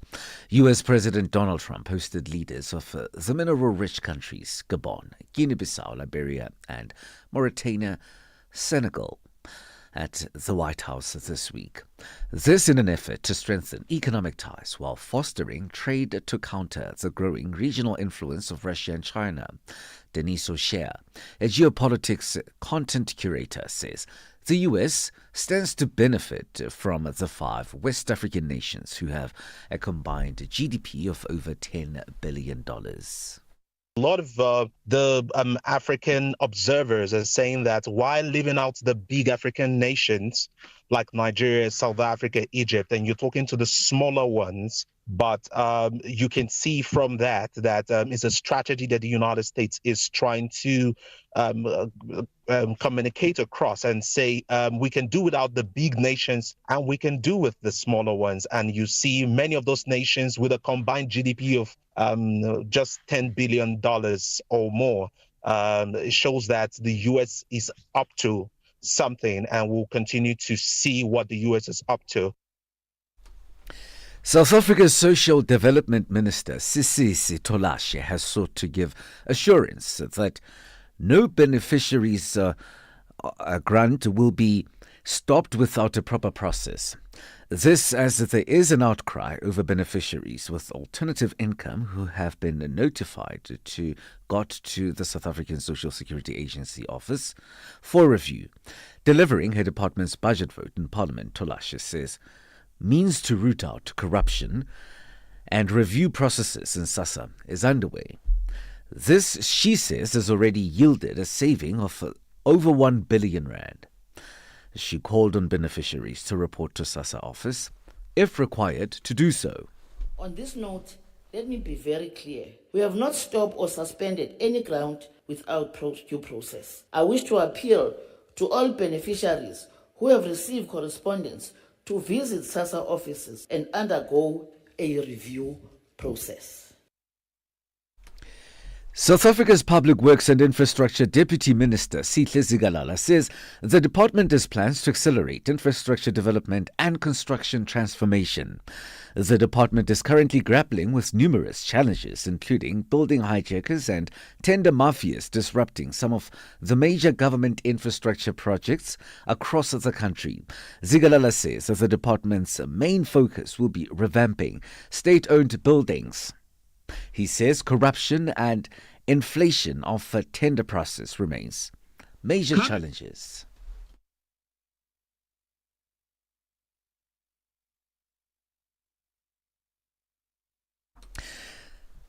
The South African Reserve Bank's Prudential Authority says it is difficult to assess the potential impact of tariffs on the economy or financial systems at the moment. The regulator and supervisor for licenses financial institutions in the country says that the Financial Stability Committee has been in talks over tariffs.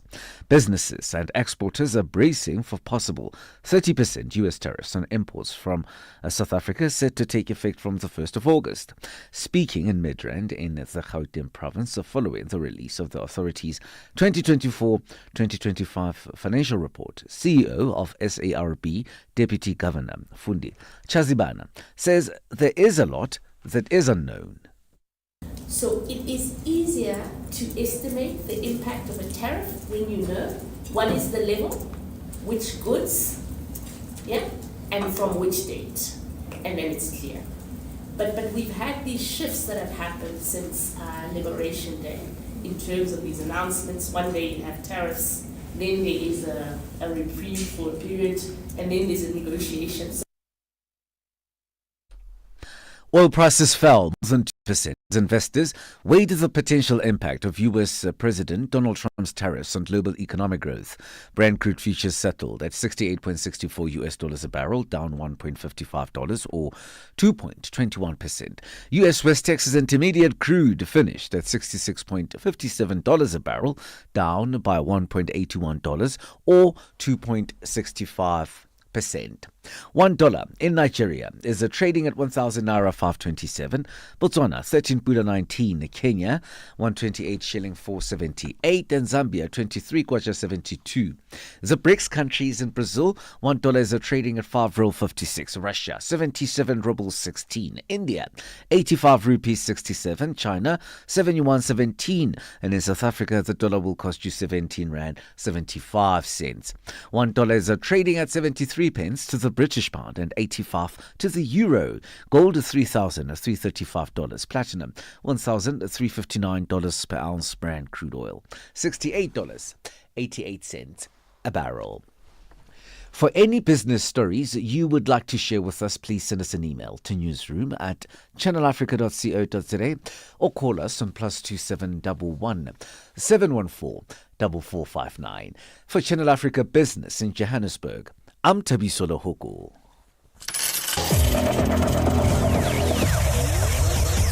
Business News on Channel Africa. The African Perspective.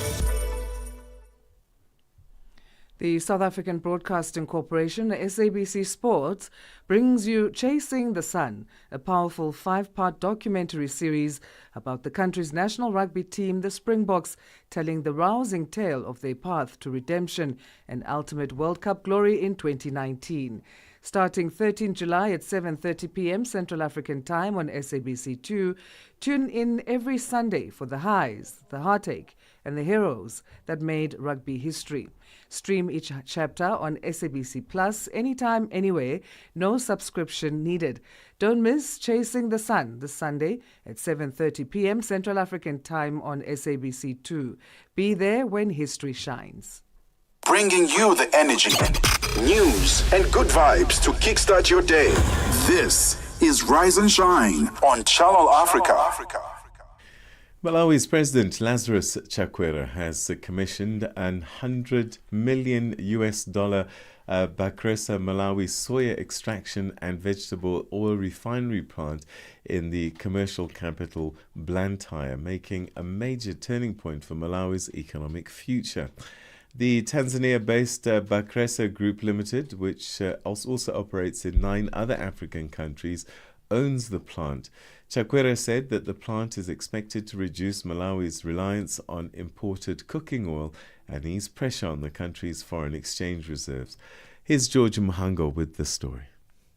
Malawi is now poised to shift from being a net importer of cooking oil to a competitive exporter. This is because the facility can process 500 metric tons of soya beans on a daily basis, thereby boosting local production and reducing reliance on cooking oil imports.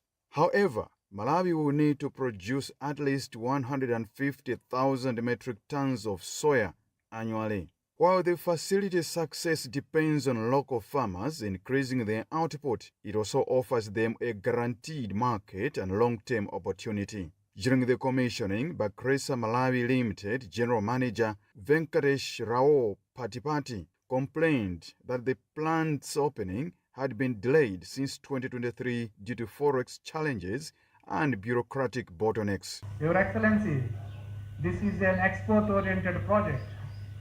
As we all are aware, Malawi's chronic trade deficit largely stems from exports not keeping pace with imports.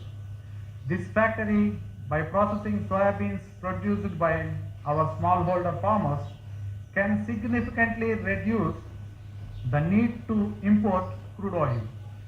Moreover, it will enable the export of several high-value added products, thereby generating the much-needed foreign exchange for the country. But in his speech, President Lazarus Chakwera said the refinery is not just an industrial milestone, but a strategic pillar for socio-economic transformation. The president said the investment aligns with the Malawi 2063 development blueprint, mainly its industrialization pillar, as it empowers farmers, creates jobs, and boosts forex reserves through import substitution and exports. He noted that while Malawi will now have the capacity to process nearly 800,000 metric tons of soya across the country, the question remains if local farmers would meet the demand. What this factory does is to save Malawi millions of dollars in forex because of all the things made here that we do not have to import from other nations. What this factory does is to employ over 300 people, thus supporting their families with an income for feeding themselves, paying rentals, and educating their children. What this factory does is to provide our farmers with a ready market for their soya, because this plant is effectively an off-taker of what they grow.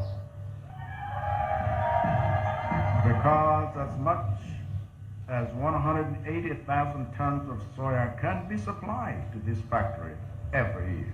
Minister of Trade and Industry Virumbiko Mumba was upbeat that the gesture by Bakresa Group from Tanzania is a vote of confidence in Malawi's investment climate. Let me commend Bakresa Malawi Limited for its consistency and vision, from wheat milling to soap production and now to agro-processing. You have shown your confidence in the future of this country and the leadership of our president. This project speaks to your willingness to work with us from policy to production and to prosperity, the triple P's, from policy to production and to prosperity. And to all industry players, the message is simple. Malawi is not waiting. Malawi is building. And we invite you to build with us. The commissioning of the Bakresa Malawi cooking oil refinery plant means that the Bakresa Group, which has its headquarters in Tanzania, has built a wide footprint across East and Southern Africa with operations spanning food and beverages, logistics, marine transport, hospitality, and media. George Mhango, Channel Africa News, Blantyre. Former Ghanaian Member of Parliament and the campaign lead for the Trans-African Tourism and Unity Campaign, Ras Mubarak, together with a group of 6 others, will next month drive Accra to 39 African countries. This on a 120-day mission for a visa-free continent. They'll be presenting messages to leaders about the urgent need to implement a visa-free policy as a way of uniting the continent and creating opportunities for all Africans.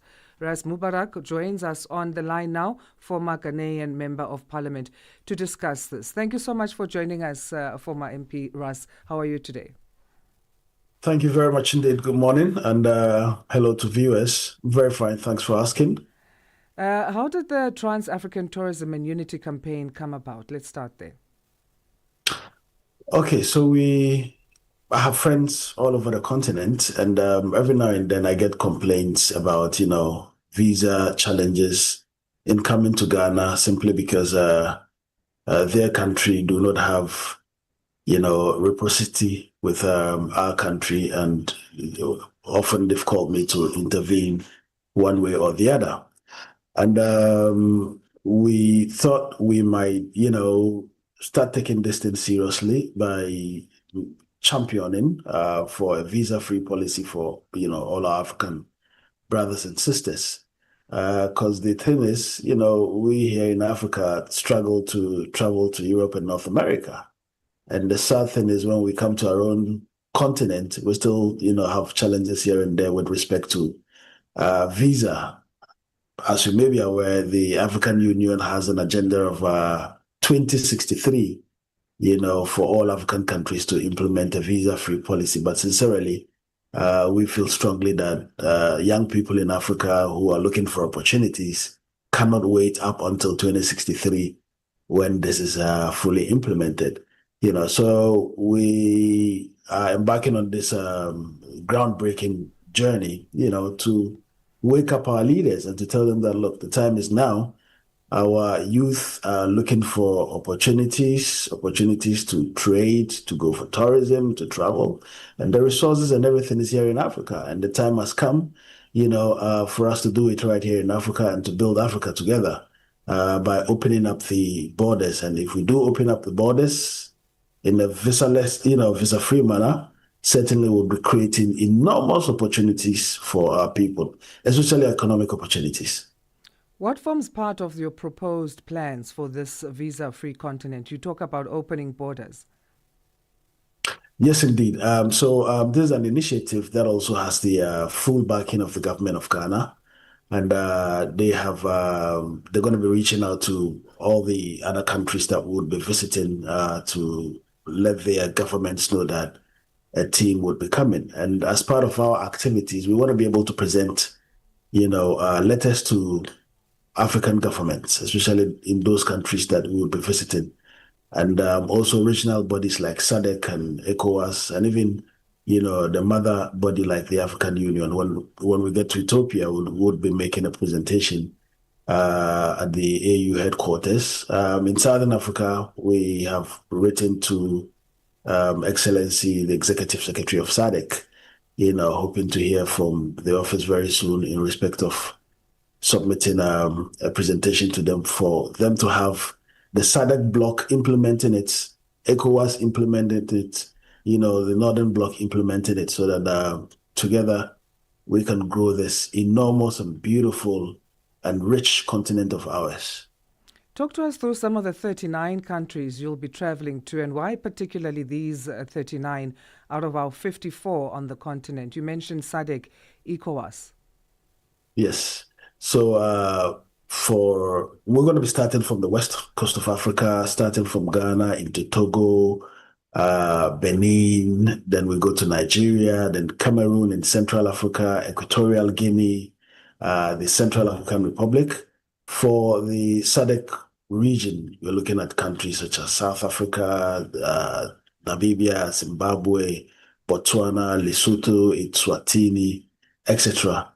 For Eastern Bloc, you're looking at countries such as Tanzania, Kenya, Rwanda, Ethiopia, etc. And in Northern Africa, you're looking at, we're doing only Algeria and Morocco. And the reason we've carefully mapped out the trip is for security reasons as well. Sadly and very unfortunately, some of the countries on our continent are not very safe. We would have wished to do all the countries in the continent. But of course, we've got to take security concerns into consideration, so we're not doing countries such as Djibouti, Somalia, Sudan, Libya, etc. Is this drive self-funded? You are in collaboration with 6 others in the group. Yes, so we're going to be driving in turns, and it promises to be very, exciting.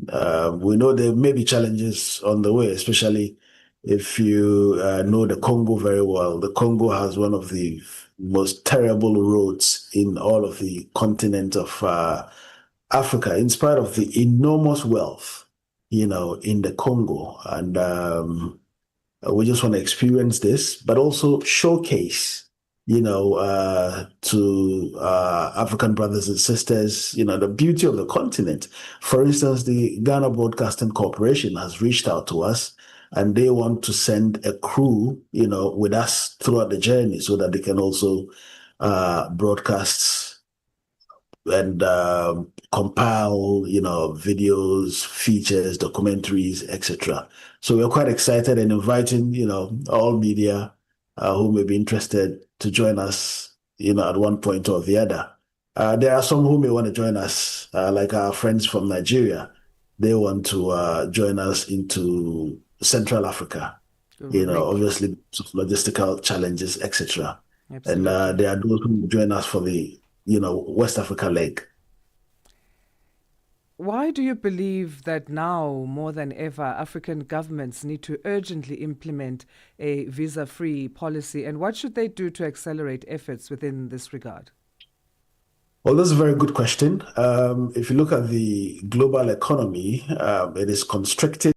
There are financial challenges. So even on the international financial markets, access to capital for our own development is becoming, so much of a challenge for governments. And sincerely, we have had the, opportunity of traveling to 85 countries around the world. And I always tell everyone I speak to about Africa that, look, Africa is the place to be. The opportunities are here. And we just need to put the right people in the right places to be able to, activate the sort of things that they need to do to grow the economies of Africa. And so obviously governments within Africa would have security concerns when it comes to making the whole process visa-free. And these are things that we are hoping that they dedicate some budgets to, because in Africa, governments seem to have the budget for all manner of frills, except the most important things for the people. And this is one of the very things that we strongly believe would spur growth, in the economies of the countries of Africa. Because when our people are able to move freely, to travel freely, to trade freely, to tour freely, certainly, economies around Africa would be able to expand and grow. And when people move in an era like this, they tend to share the stories from their journeys to the global audience through, social media, etc. So we are hoping to spur growth, to encourage tourism into Africa, by highlighting some of the very beautiful things, that do exist in Africa. Well, I think this trip and whole campaign would make for a great documentary on our, streaming services. I would definitely be looking out for that type of thing. I love that kind of content. Do keep us updated, Rice, in terms of the progress and how you go about this. Thanks for joining us. Thank you very much indeed. And we're looking forward to partnering with you and to sharing the experience with your audiences. Great stuff. We appreciate your time. Ras Mubarak, former Ghanaian member of parliament and the campaign lead for the Trans-African Tourism and Unity campaign.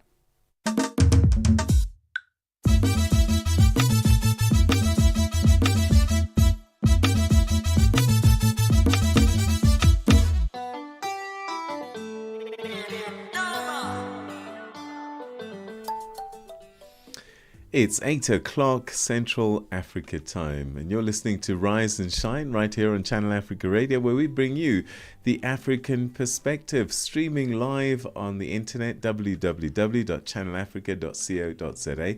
You can also find us on our mobile app, SABC Plus, that's PLUS, and also streaming on our social media platforms. Look out for us so you can actually watch radio. I'm Peter Ndoro. Good morning. My name is Asanda Beda. This hour we'll be looking at the U.S. President Donald Trump meeting with 5 African presidents this week. Liberia, Senegal, Guinea-Bissau, Mauritania and Gabon are being represented there at the White House. We unpack that for you and more. But first, here's the news with Jolane Tulo Mwepe. SABC News. The African Perspective. Thank you, Peter. Good morning. The International Criminal Court, or ICC, at the United Nations Security Council says there are reasonable grounds to believe war crimes and crimes against humanity are being committed in Western Sudan. Targeted sexual violence against women and girls of specific ethnicities was named as one of the most disturbing findings to emerge from the ICC probe on crimes committed in Darfur. The Deputy Prosecutor of the International Criminal Court, Nazhat Shamim Khan, says sexual violence had been weaponized and people deprived of food and water. We come together at a time when it can seem difficult to find appropriate words to describe the depth of suffering in Darfur. The humanitarian position has reached an intolerable state. We have reasonable grounds to believe that war crimes and crimes against humanity have been and are continuing to be committed in Darfur. Alleged crime kingpin Vusi Kat Madlala is expected to appear in the Alexandra Magistrates Court in Johannesburg, South Africa this morning.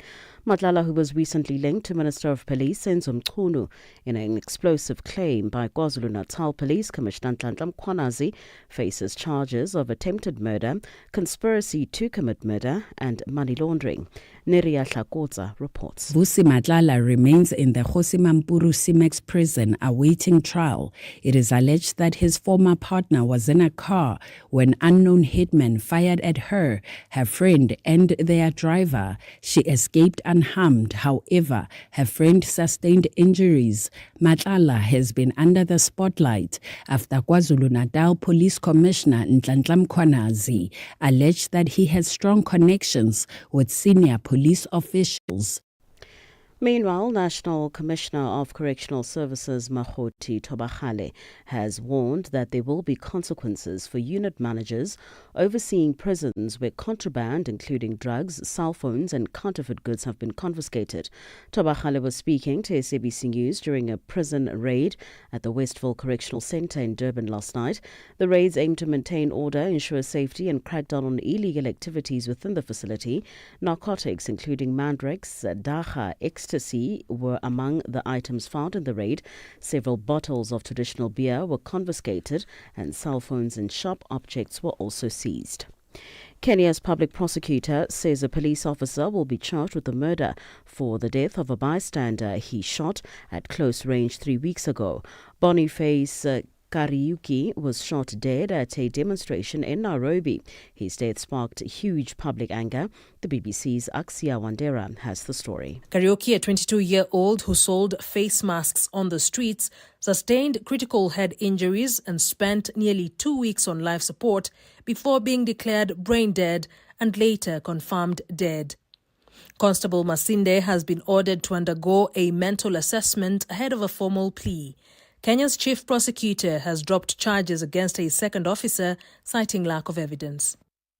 And finally, U.S. Secret Service has suspended 6 agents over the assassination attempt against Donald Trump at a Pennsylvania campaign rally last July. Penalties range from 10 to 42 days of unpaid leave. In a Fox News interview conducted by his daughter-in-law, Lara, Trump said mistakes had been made. They briefed me, and I'm satisfied with it. They should have had somebody in the building. That was a mistake. They should have had communications with the local police. They weren't tied in, and they should have been tied in. So there were mistakes made that shouldn't have happened. And that building was a prime building in terms of what they were trying to do. For any news stories you would like to share with us, please do send an email to newsroom@channelafrica.co.za or call us on +27 11 714 4459. For Channel Africa News, I'm Cholani Tulo Wepe. SABC News. The African Perspective. In our sports headline, Pierluigi Collina says referees' body cameras went beyond their expectations at the Club World Cup. And Proteas Women's Imaging Academy level the 50-over series against Namibia. I'll be back with these and other stories at the bottom of the hour. Wake up, Africa. Peter Ndoro and Asanda Beda are here to help you rise and shine. Weekdays, 6 till 9 a.m. Central African Time. Only on Channel Africa. Right. An interesting set of events taking place this week. US President Donald Trump is hosting an unexpected high-level engagement with 5 African heads of state from Liberia, Senegal, Guinea-Bissau, Mauritania and Gabon. And this is all happening, of course, at the White House. The meeting, which has not been preceded by any public agenda, comes at a time of rising global economic tensions and shifting US-Africa relations.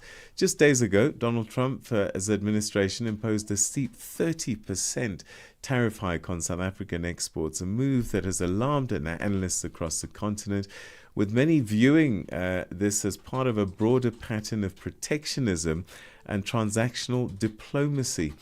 Meanwhile, questions persist about Washington's commitment to Africa, especially as aid budgets shrink and global power rivalries heat up. So why now? What is driving this sudden engagement, and what might it mean for the rest of the continent? Well, to help us unpack this moment and its significance, we're now joined by Professor Patrick Bond, who's a political economist at the University of Johannesburg's Department of Sociology and also the co-editor of BRICS and Resistance in Africa. He's a long-time observer of global economic policy and Africa's place within it. Prof, thanks very much indeed for joining us. Always good to talk to you. Well, thanks for having me back, Peter. Always great to be with you and your listeners. Okay, so a couple of things. I guess let's start just with these 5 countries, these 5 presidents who were given audience by President Trump. Do we have a clue about why they were chosen and the major economies on the continent left out, and what's come out of these discussions so far? It's so interesting because, Peter, you can see all 5 of them are on the west coast of Africa, and they lock in 3 of the rebellious regimes, especially Mali, and also next door Burkina Faso, and next to that Niger. So those 5 with one exception. There should have been a sixth there, Sierra Leone. That's also on that coastline. And they were not included because their president is a lot more hostile to Trump, for example. Trump has taken measures such as putting Sierra Leone on the visa denial list. No one from there must go into the U.S. And the critique of Trump from Sierra Leone, a former British colony, is a profound one. And Sierra Leone won't be part and parcel to some of the geopolitical agenda. And that geopolitical agenda, I think, helps explain some of it. Mm-hmm. That is, to have those countries, since France is being pushed out of Senegal, was tossed out very, very decisively from the three rebel Mali, from Burkina Faso especially, and from Mali. And so with the French having let's say a left, now maybe US AFRICOM will come in. And the model for that brings us to the second. Mm-hmm. That is the way US military and maybe mercenary forces will be policing not too far away in the DRC, way off on the east side.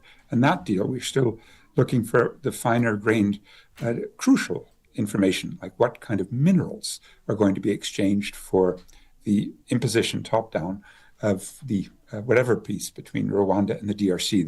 The rebel groups like M23 are not yet quite on board. Now, what that mineral store does in Africa is perhaps for Chinese rare earth mineral boycotts of the US. That was a threat that China brought out and began to implement. And that would be especially crucial for the magnets and for high-tech equipment that US companies need. And that boycott led to something called TACO.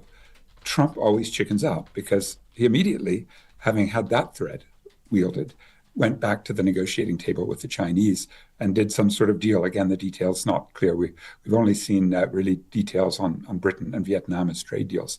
And so what would the West African countries want? Well, they want 0% tariffs. And with South Africa, as you say, just getting a 30%, we're going to see some real pain in some of our sectors, like, the white farmers who Trump was protecting. They're probably going to be the hardest hit. So if West Africa avoids the high tariffs and they stick at 10%, as is the case now, that would be one benefit for those 5 countries. But lots of strange things are in play. You'd get, for example, the Senegalese leader, he came into power just over a year ago with quite a radical program. Again, tossing out the French, he'll do that this year, the military, but also even campaigning to get rid of the French West African currency, the franc, and to replace it with a sovereignty of Senegalese currency. Well, he then surprised everyone. Diomaye Faye is his name.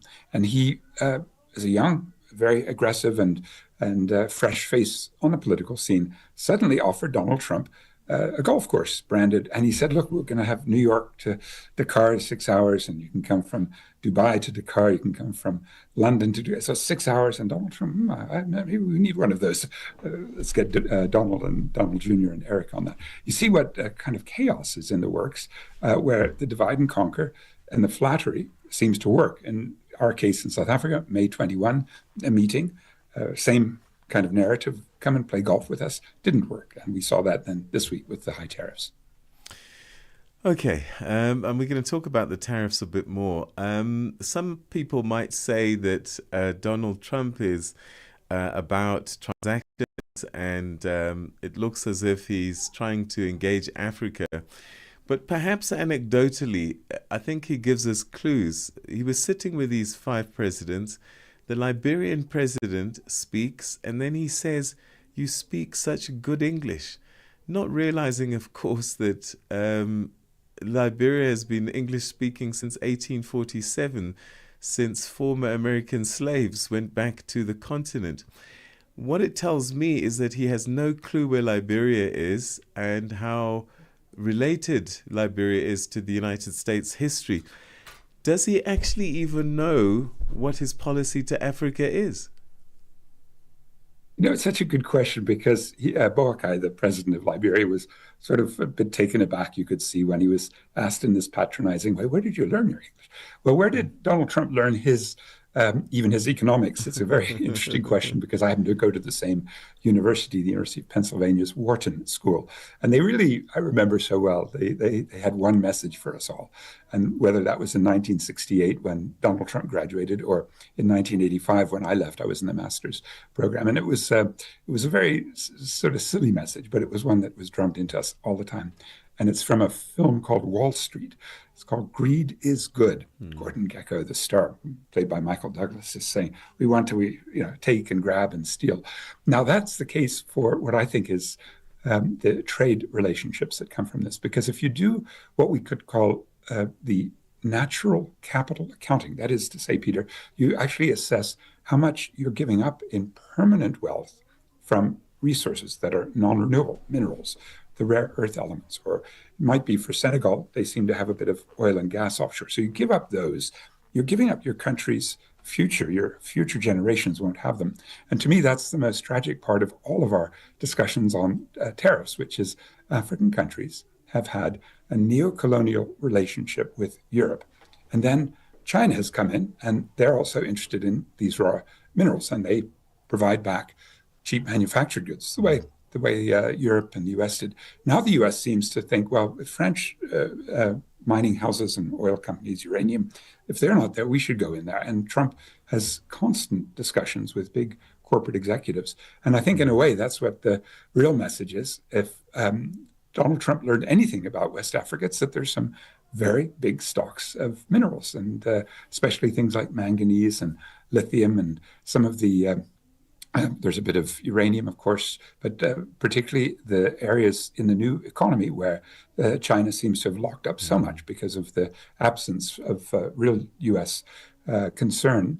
The final point is if these countries are also debt-ridden, and some of them, I mean, nearby Ghana went into default a couple of years ago, as have Zambia and Ethiopia, but many African countries now are going to be faced with a shrinkage of their foreign exchange revenues. And for many, the single biggest source was U.S. aid.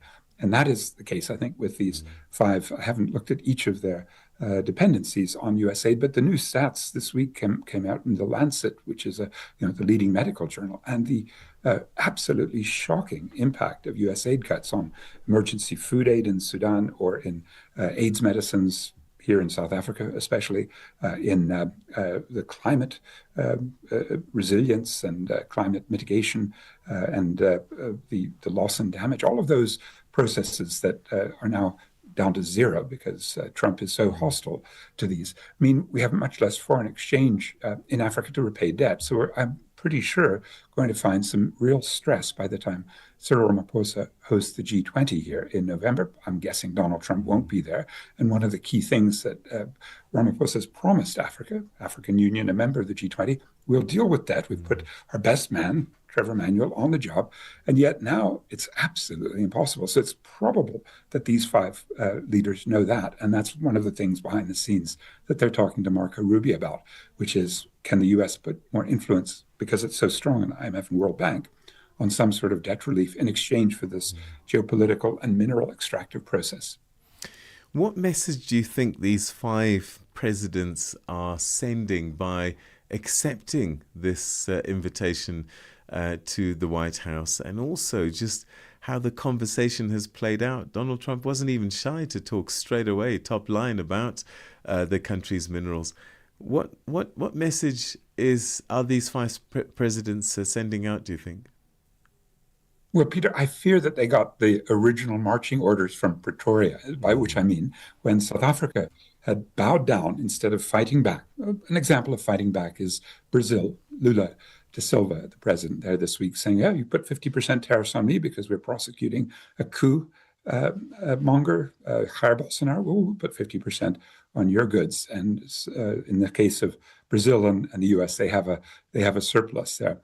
And I think the main thing with let's say, the problems in South Africa's approach is that our president, Cyril Ramaphosa, loves to play golf. He brought a golf book. He brought two golfers and very rich white South African. They wanted to dismiss the idea of some sort of white genocide or ridiculous myth. And so what we could hear from I'd say May 21 outcome is it doesn't really work, and yet you should try it. And that's the dilemma for these 5 West African countries. They will probably find their citizens not being able to get in and out of the U.S. That's the other crucial thing, Peter, I should have mentioned, which is that the U.S. wants African countries to also be sites of deportation. South Sudan just started that process, and so I'm pretty sure that airplanes coming in, especially to the Senegalese airport, the biggest in the region, will start having more deportees from the U.S. And these are people even who might be U.S. citizens or green card holders. And they may be perfectly, let's say, upstanding citizens. But the fascistic way in which deportations are going means Donald Trump is looking for somewhere far away where he can put African or, in fact, Asian and Latin Americans as well. And I suspect those 5 countries were more or less in agreement that they could open up their prisons for U.S. deportees the way South Sudan has. So it's a tragic mix, isn't it? So it's a way that Trump does what he does best. He divides and conquers. He's a bully. And then he's slightly charming. He wants to, as you say, do the deal. And the deal will help his mates in the big extractive industries. So you've written a fascinating article, and I'm curious about a couple of things that you said there. So let's go back to the tariff story. You describe Trump's 30% tariff on South African exports as economic aggression. So what do you think his real intent is then? Is it trade protectionism, or is there a broader geopolitical agenda at play, perhaps? Yeah, we're all worried, of course, about the geopolitics. Number one, because South Africa sustains the case against Israel for genocide, and by implication, of course, the U.S. In the International Court of Justice. South Africa supports the International Criminal Court, which Trump and his people have said will put sanctions on those judges and prosecutors. Even this week, we've seen Trump put sanctions on the wonderful special rapporteur of the United Nations, Francesca Albanese. The reason she came out with a new report last Friday saying that there were many corporates, including some from South Africa, Glencore, and maybe Glencore's ally, African Rainbow Minerals, that are fueling the genocide. Now, if you put that together with the hatred that Trump has for a Black independent state that has Black economic empowerment policies initially that were hitting against his own bestie at the time, Elon Musk, not anymore, but that was, obviously the strategy to get South Africa to drop the Black Empowerment Partnership requirement for his Starlink. And then you've got the other ways in which South Africa, as a major regional power, is typically quite hostile to the most arrogant of U.S. policies. And that means, I think, instead of in the economic sphere, where generally South Africa is quite amenable in the International Monetary Fund, the World Bank, the WTO is different because Ramaphosa was fighting hard for free or non-intellectual property on AIDS vaccines. He started that in October 2020. Maybe Ramaphosa annoyed Trump at that moment because Trump, just leaving the White House in early 2021, obviously wouldn't want to violate intellectual property for his big pharma corps and make those COVID vaccines a global public good. So lots of reasons at that level. But let's think about the economics, Peter, because there is a strange logic in Donald Trump's economic advisors. I happen to have gone to undergraduate with one of them, Kevin Hassett. What they try to do is say, we want revenues. So that means if you put tariffs on, your state will get more customs and excise duties and revenues from tariffs. And there may be several $100 billion there, which will keep a tiny bit of that deficit down. Second, we want to bring more U.S. manufacturers back to the U.S. And we'd sort of say, well, how are you going to do that with platinum? You don't have any platinum mines in the U.S. We've got 85% here in the area, about 200-300 Ks around Johannesburg. We've got more gold. You can't really replace some of these things in the U.S. So that means some of those will carry a 0% tariff, which means our big mining houses aren't really going to be too bothered. It's where you get to citrus and macadamia nuts and the products of vineyards, wine and grapes. It's where you get to, now steel and aluminium got hit with 50%, not the 30%. Plus, then you've got another 10% for bricks. For automobiles, it's 25%. So it's huge and very fluctuating damage that's going to be done Will that bring the jobs back to the US? Everybody sniffs at that. It takes so long to set up these manufacturing plants and even to change your global value chains. There will be some countries that do deals that will benefit. So Mexico at some point might do some sort of deal that allows it to have more access and comparative access. But I think the biggest damage that Trump is doing is to his own voters through price inflation. It's very low now, 2.5%. But watch in the next few weeks, watch before November when the G20 is hosted here and Donald Trump or Scott Bessent, his Treasury Secretary, who's just announced this week he's missing the next G20 meeting in Durban, or some of the US officials, because they're meant to take over the G20 next year. And what have they left us? They've walked out of the Climate Summit, the World Health Organization, UNESCO, the Palestine Refugee Agency. They've walked out of international trade. WTO is nothing anymore. They're walking out of the financing. They're walking out of pretty much everything at the global scale. I still ask the question, Peter, do we want Donald Trump? Do we want the US? Shouldn't the G20 vote him off the island before November and not let him take it over for next year? You also write, interestingly, about fake antidotes to these tariffs, including appeals to institutions like the WTO, World Bank. Unpack this idea for us a little bit. Why do you believe that these are false solutions to Africa's trade and economic challenges? I really wish I didn't have to say this, Peter, but I think the African Continental Free Trade Agreement, which is the number one antidote, number two being go to China. China's growing. It'll always take our goods. Those are fake. Why? Unfortunately, the African Continental Free Trade Agreement is subject now to so many restrictions that the countries, for example, needing trade finance, don't seem to be able to overcome. And it's revealing that South Africa is not one of the 17 countries that have joined the new payment systems to facilitate that the South Africans are too nervous about reputation, especially having had this sort of grey list experience where South African finance was the source of criminality, illicit financial flows, maybe drug money laundering, certainly, the allegations of terrorist financing, all this sort of allegations that show South Africa's got a very porous financial system. So the alliance we need with the rest of Africa to facilitate trade isn't happening. But just in general, we're still seeing the structural problems of the African continent, that those ridiculous borders set up in 1885 are still where many African countries need their revenue. They get customs. And there are another 9 or 10 reasons that I've outlined from a very good South Center report on why, after 5 years now, the African Continental Free Trade Agreement isn't working. It's a tragedy, but we have to recognize those problems. The second false antidote to Trump's tariffs is China. So those are the two that most people will sort of say, yeah, African and Chinese markets. But Chinese markets are going to be flooding us. They've already started that process.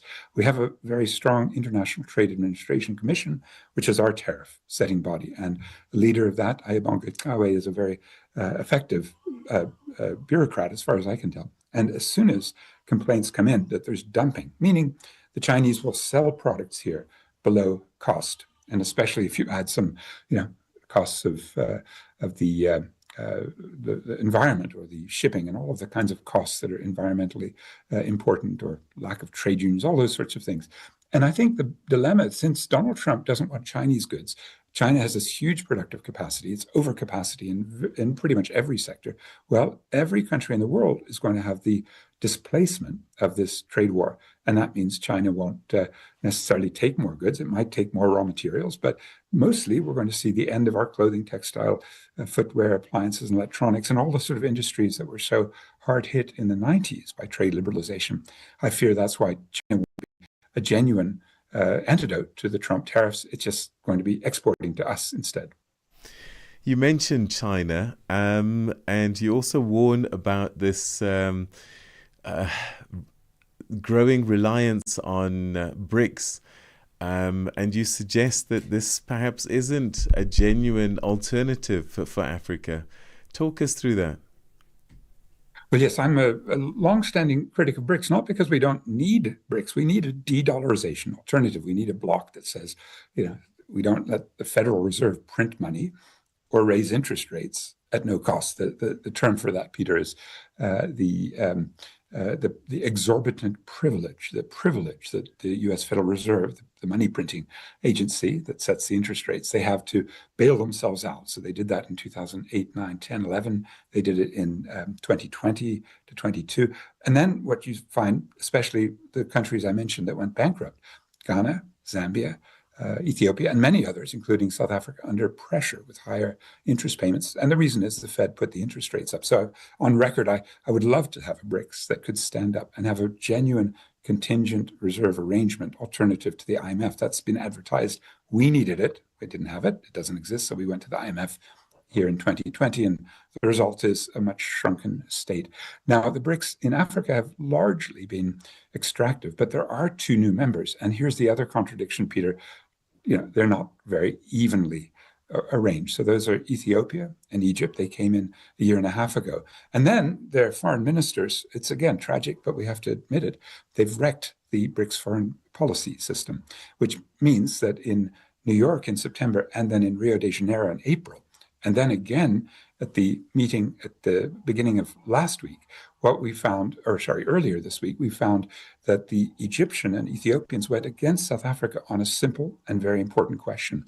Should Africa have more representation in the UN Security Council, permanent membership, and then should it be South Africa and probably Nigeria? And the Egyptians and Ethiopians have vetoed it and wrecked those meetings. And now if you see the declaration that came out from the BRICS leaders, they mention India and Brazil, but not South Africa. And yet 2 years ago here in Sandton, when the BRICS met, they did include South Africa. I would say we've got a very messy situation with the BRICS in Africa. It's very uneven. And the 2 new partners, Uganda and Nigeria, plus Algeria was invited, but hasn't said, it'll come. Yeah. It's a very mixed up situation. And I don't think with the likes of Iran on the one side and UAE and Egypt on the other, you can even solve any of the most crucial battles. Should the BRICS have supported Iran? Of course. The US bombed them. Israel had their sneak attack. We should have supported them. They didn't. It's that sort of, let's say, false hope in the BRICS that I'm terribly worried about. Well, I hear you. And we won't even mention China versus India. But anyway, we'll leave it there for today. Patrick's always great talking to you. Thanks so much indeed. Your insights greatly appreciated. Thank you very much, Peter. We'll see you again soon, I hope. Thank you. That's Professor Patrick Bond, a political economist and academic, talking us through this visit by 5 African presidents to the White House in Washington, and also the tariff scenario that's been playing out, particularly with countries like South Africa being hardest hit by, I can't think of any other word but to say Donald Trump's rage. It's 8:30. It's time for your news headlines. Here's Jwalane Tulo Mwepe. SABC News. Headlines. The African Perspective. Thank you, Peter. Good morning. Making headlines, the International Criminal Court, or ICC, at the United Nations Security Council says there are reasonable grounds to believe war crimes and crimes against humanity are being committed in Western Sudan. South Africa's National Commissioner of Correctional Services, Mahoti Tobagale, has warned that there will be consequences for unit managers overseeing prisons where contraband, including drugs, cell phones and counterfeit goods, have been confiscated. And finally, the U.S. Secret Service has suspended 6 agents over the assassination attempt against Donald Trump at a Pennsylvania campaign rally last July. Penalties range from 10 to 42 days of unpaid leave. I will have details on these and other stories at 9 o'clock. SABC News. Headlines. The African Perspective. All right, let's find out now about the FIFA Referees Committee, talking about the refereeing innovations for the FIFA World Cup 2025. Here's Fikile Lengwati with our sports update. Sports on Channel Africa. The African Perspective.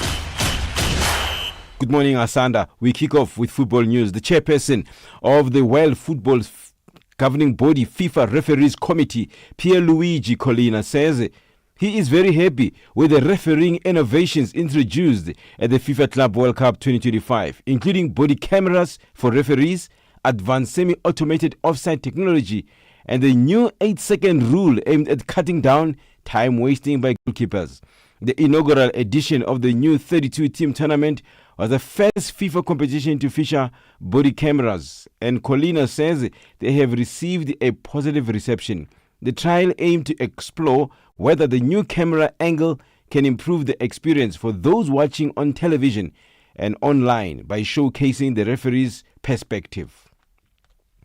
A new era in motorsport, the Liqui Moly Women's League in the Super V racing has been officially launched at the Zwartskop Raceway near Centurion, South Africa's Gauteng province on Thursday afternoon. Liqui Moly South Africa Chief Executive Officer, CO Melicia Labuskaghni, says Formula Super V and her brand have been in partnership for more than 5 years. We are absolutely so excited. I mean, it's been Formula Super V has been a part of Liqui Moly for more than 5 years, and to be able to see how the whole series has grown. But the exciting part was last year when the first female became part of the series.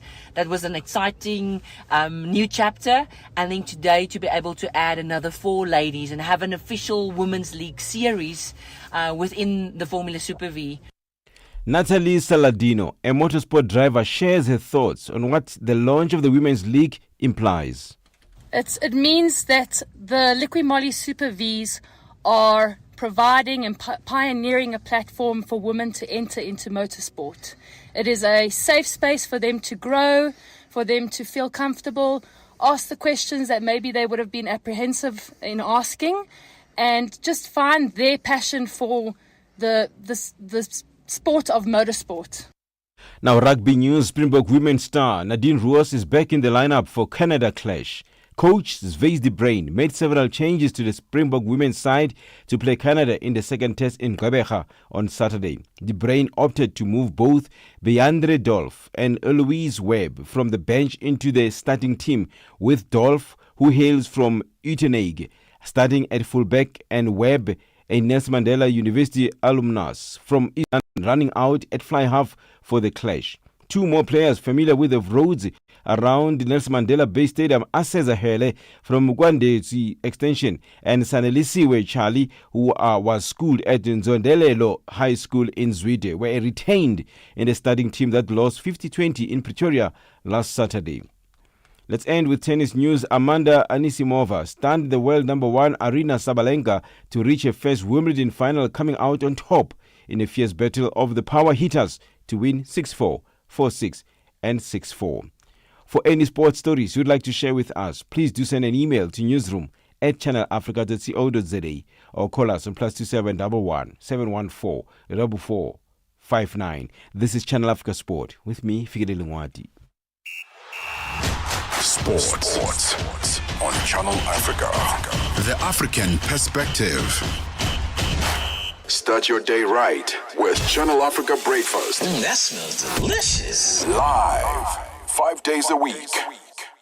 Mix Vibration sur Channel Africa. C'est notre invité du jour, la belle Aïna Mwenze. Elle est là, certaines l'appellent Boss Lady. Bonjour Monsieur Jolino. Parlez-nous un tout petit peu de vous. Je m'appelle Boss Lady Aïna. Je mets l'accent sur le nom de Boss Lady parce que je mérite cela après le travail fait. Et c'est une rémunération en titre de la personne que je suis devenue aujourd'hui. Épouse et une mère de 4 garçons.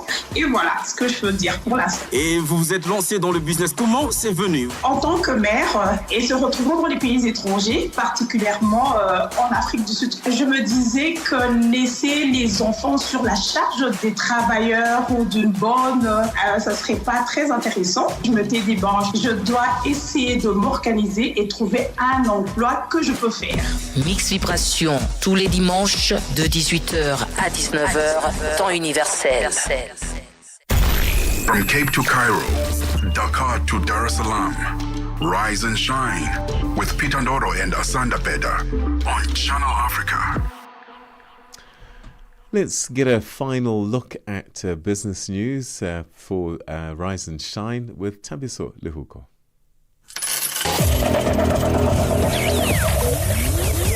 Business news on Channel Africa. The African perspective. Thanks, Peter, and good morning.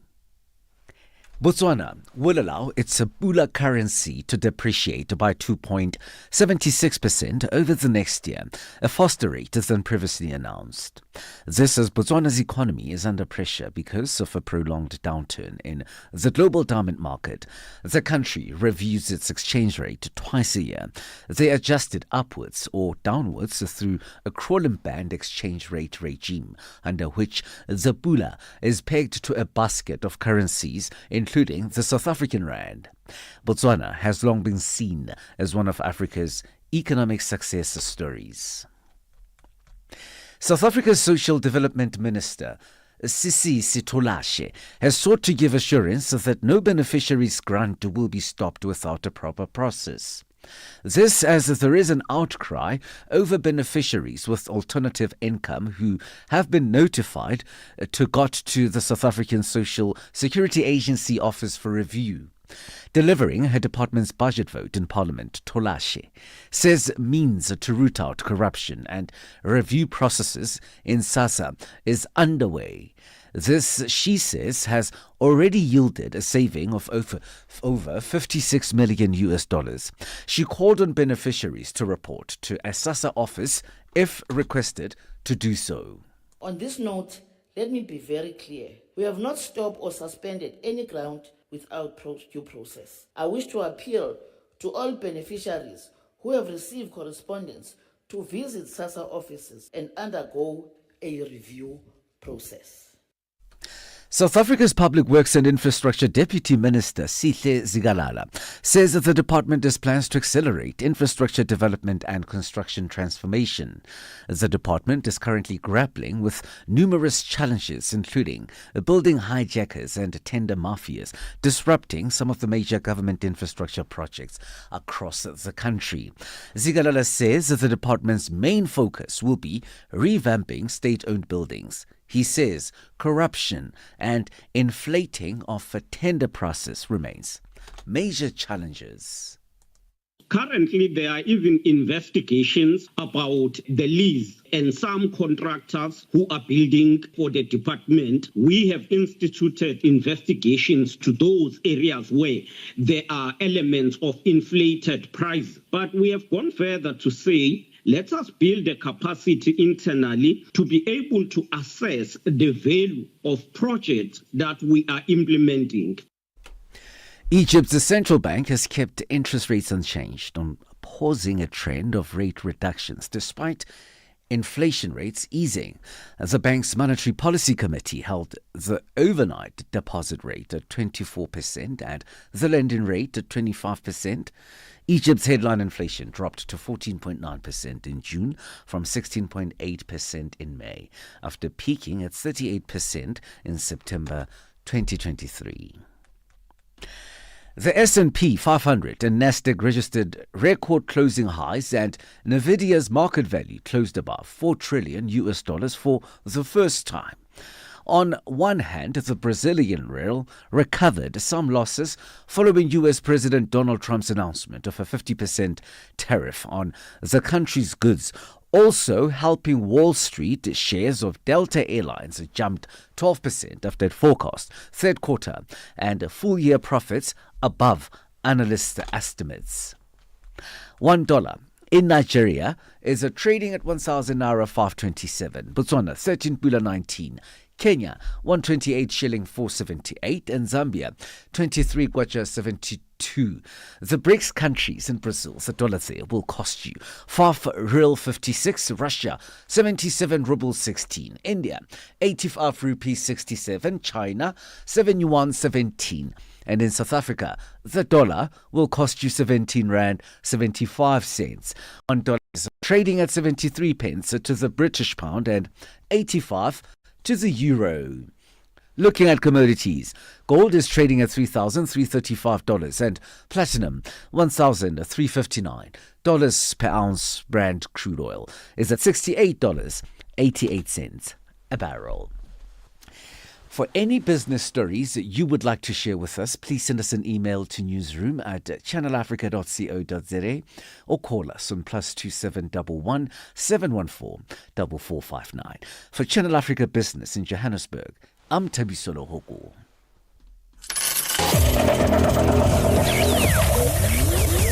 Business news on Channel Africa. The African perspective.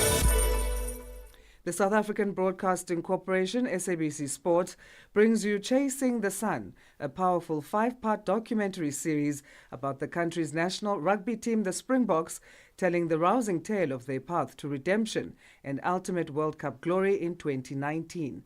Starting 13 July at 7:30 p.m. Central African Time on SABC2, tune in every Sunday for the highs, the heartache, and the heroes that made rugby history. Stream each chapter on SABC Plus anytime, anywhere. No subscription needed.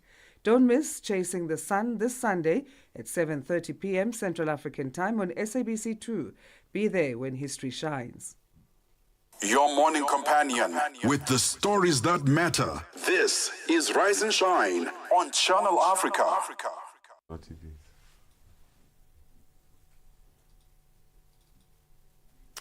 UNAIDS has cautioned that the funding crisis facing the HIV/AIDS sector could lead to 6 million additional new HIV infections in the next 4 years. UNAIDS launched the 2025 Global AIDS Update Report in Johannesburg, South Africa on Thursday. Sisi Sekgalo attended the launch and brings us on more on this story. The report by UNAIDS highlights the impact that the sudden large-scale funding cuts from international donors are having on countries most affected by HIV. Yet it also showcases some inspiring examples of resilience, with countries and communities stepping up in the face of adversity to protect the gains made. Speaking at the launch of their report in South Africa, UNAIDS Executive Director Winnie Byanyima says the funding cut, largely by the United States government and other donors, is a ticking time bomb. However, she applauded various countries for putting in the work to ensure that they save the lives of their people. As I said, the report torches what is happening, what has happened this year, that the sudden withdrawal of the single biggest HIV donor, combined with other cuts of aid from other governments that were happening more gradually, is putting this progress at risk, particularly for the low-income, highly burdened countries, again, mostly on this continent. If the world doesn't plug this hole, we estimate that an additional 6 million people will be newly infected in the next 4 years. South Africa's Health Minister Dr. Aaron Motsoaledi, who hosted the report launched by UNAIDS, said the funding cut was a wake-up call for his country. No government, he says, is supposed to be responsible for taking care of another's health care. His country is still committed to eliminating HIV and AIDS as a public health threat. South Africans must not get used to the idea that we've got HIV and AIDS and TB and they are there and they are being treated. There's a budget every year and we're prepared to live like that forever. We must start thinking about elimination. We must start thinking about getting rid of this disease. And it's within our reach. Yes, it's within our reach, and that's exactly what our plan is. And my budget speech yesterday was outlining that plan towards eliminating HIV and AIDS. I was talking to Mama Winnie here. Yeah, Winnie is a very powerful name in South Africa. For your information, and Mama Winnie is a very powerful title for that matter in our country. And I was talking to her that diseases like smallpox were never treated, but we were able to get rid of them. Many people don't even know what you're talking about when you say smallpox. Why can't we do so with HIV and AIDS and TB? Why can't we do so? The Executive Director at Vets Reproductive Health and HIV Institute in South Africa, Professor Helen Rees, says the other way of dealing with the funding cuts is to fix what is not working in the health systems. So I think the first thing we have to say is, what is the best return on investment? What are the programs that are going to give us the best return on investment? Certainly continuing treatment, keeping people in care, and then preventing new infections. That's clear. But I think that the other thing, and we've been talking about this with the minister, is to think differently about how we're delivering services. Many of these countries, we're talking HIV, but it's about health services. So we need to rethink about the intensity with which we deliver services and the inefficiencies. Can we leapfrog other technologies, AI technologies, so that we actually start to have efficiencies which also generate data, which in turn allow us to deliver better services. Meanwhile, UNAIDS has called on governments to really work hard to ensure that HIV and AIDS is prioritized to avoid losing the gains already made in this area. For Channel Africa, I'm Sisi Sekhalo in Johannesburg, South Africa. And it's time now for one of our regular features. Every Friday, we take a look at what's been happening in the worlds of arts, culture and entertainment. And nobody does it better than Nhlanhla Mahlangu. Here's this week's edition of RT Beat.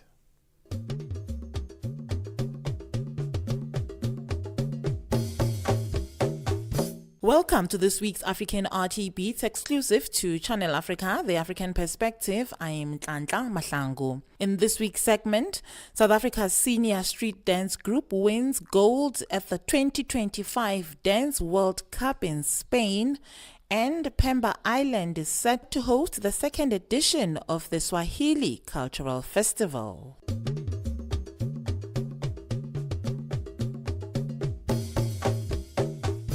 The South African senior street dance group has won gold in the street dance category at the 2025 Dance World Cup, currently taking place in Spain.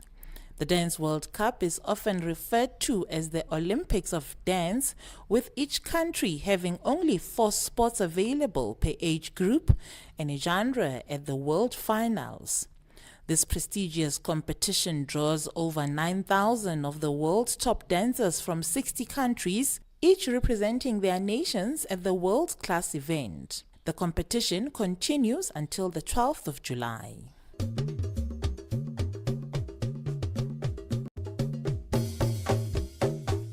Pemba Island is set to host the second edition of the Swahili Cultural Festival this August, a celebration aimed at preserving Kiswahili heritage. Scheduled to take place on the 2nd and 3rd of August, the festival will feature exhibitions of Kiswahili traditions, crafts, cuisine, music, dance, performances. It will also include traditional games, fashion shows, and other cultural displays. Pemba Island is part of Tanzania's Zanzibar archipelago off the coast of East Africa.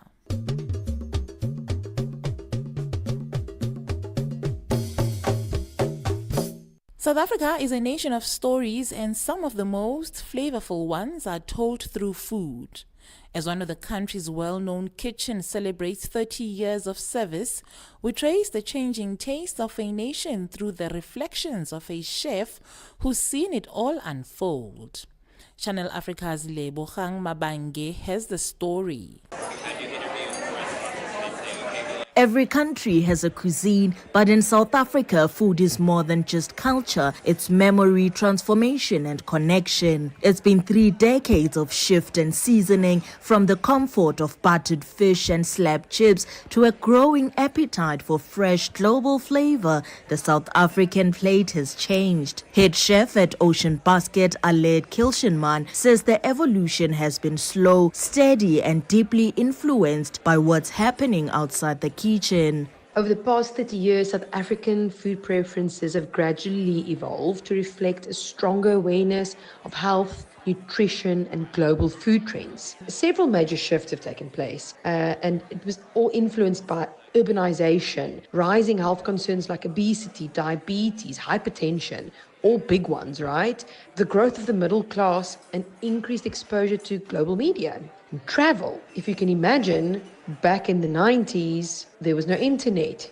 People weren't traveling freely all over the world. So some major contributors were the fact that people were homebound Back in the 90s, travel was rare and international recipes arrived, if at all, through borrowed magazines and hearsay. There was no Instagram food reel or online delivery app. Chef Kilshanman remembers how disconnected local kitchens once were from the rest of the world. So in the 90s, we had absolute limited exposure to international cuisines and health trends due to the fact that we weren't all on YouTube and Instagram and TikTok, which obviously now is absolutely the way our lives work and what our lives revolve around, which is a scary thing, but I guess that is life these days. So I think that global trends now more than ever is absolutely front of mind.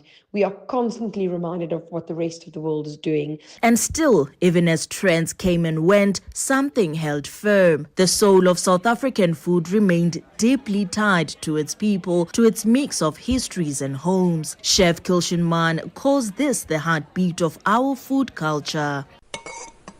So I believe cultural diversity has played a dynamic role in shaping the South African palate, giving rise to one of the most flavor-rich, hybridized, ever-evolving food cultures in the world. Over the decades, the diversity has created like a melting pot of cuisines, and it's really encouraged fusion and experimentation and adaptation and innovation, especially as health and global trends kind of intersect with our traditional cuisine. It is a beautiful thing. From chakalaka on sourdough to snoek with sesame glaze, flavor has become the language of innovation. But Chef Kilshanman says the journey is far from over.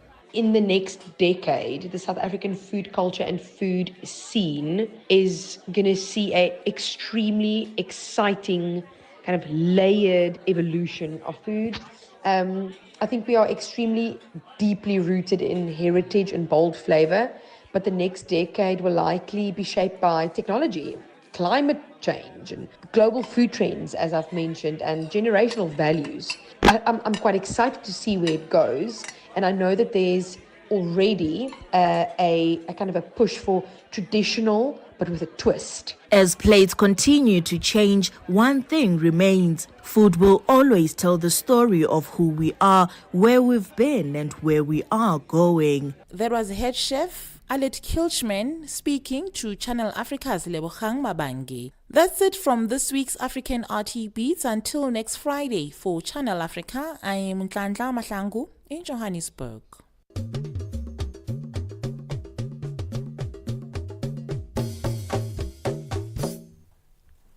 Coming up after Rise and Shine will be On the Move here on Channel Africa. That's hosted by Benjamin Mushatama, whose birthday it was yesterday, and Palesa Tau. So we'll find out in a bit in terms of what to expect on the show, and make sure you stay with Channel Africa. Of course, we'd love to hear your views on our show, and find us on our social media platforms at Channel Africa 1 is our handle. That is on X, on Facebook, on Instagram, on TikTok, as well as YouTube, where we live stream to you Mondays to Fridays. Before you start, good morning, Palesa. Good morning. Do you guys remember what was happening today, July the 11th, in Johannesburg in South Africa in 2010?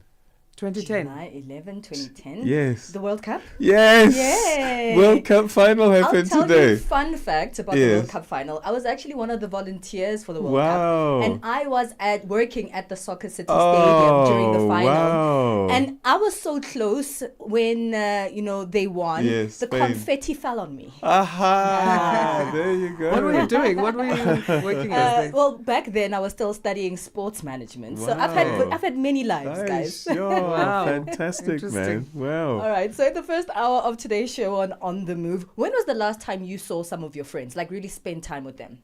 Probably Sunday last week.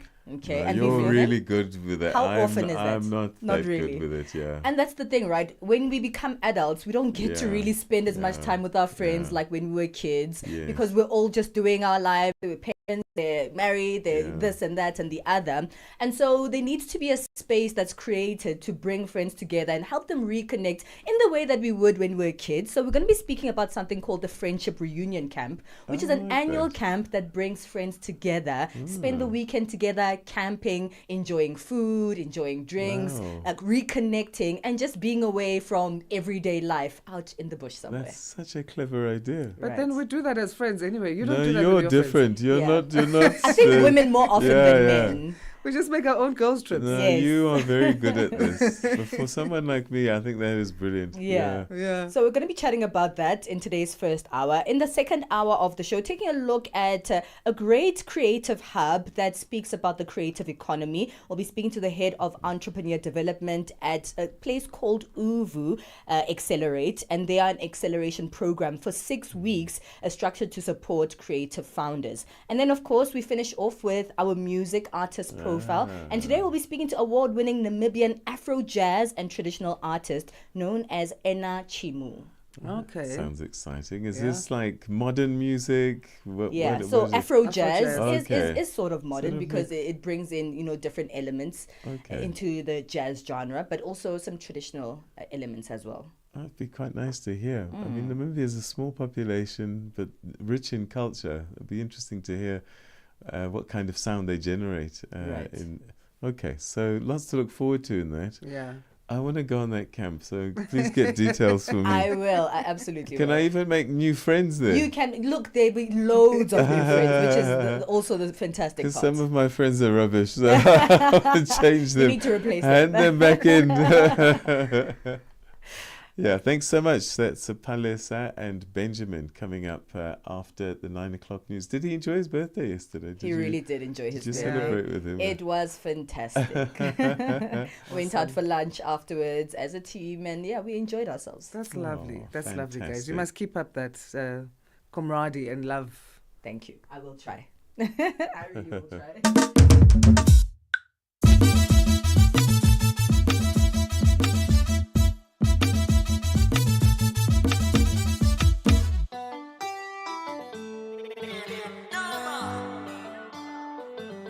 And so that's how we do come to the end of today's edition of Rise and Shine. Thanks very much indeed for tuning in.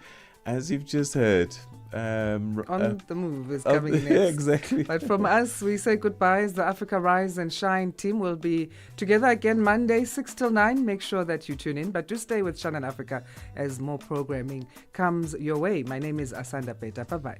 And I'm Peter Ndoro. Have an awesome weekend, everybody. Take care. See you Monday.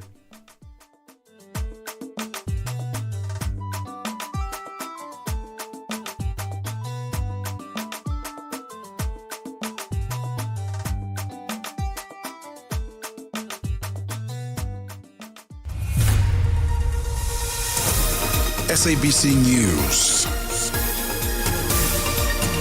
The African Perspective.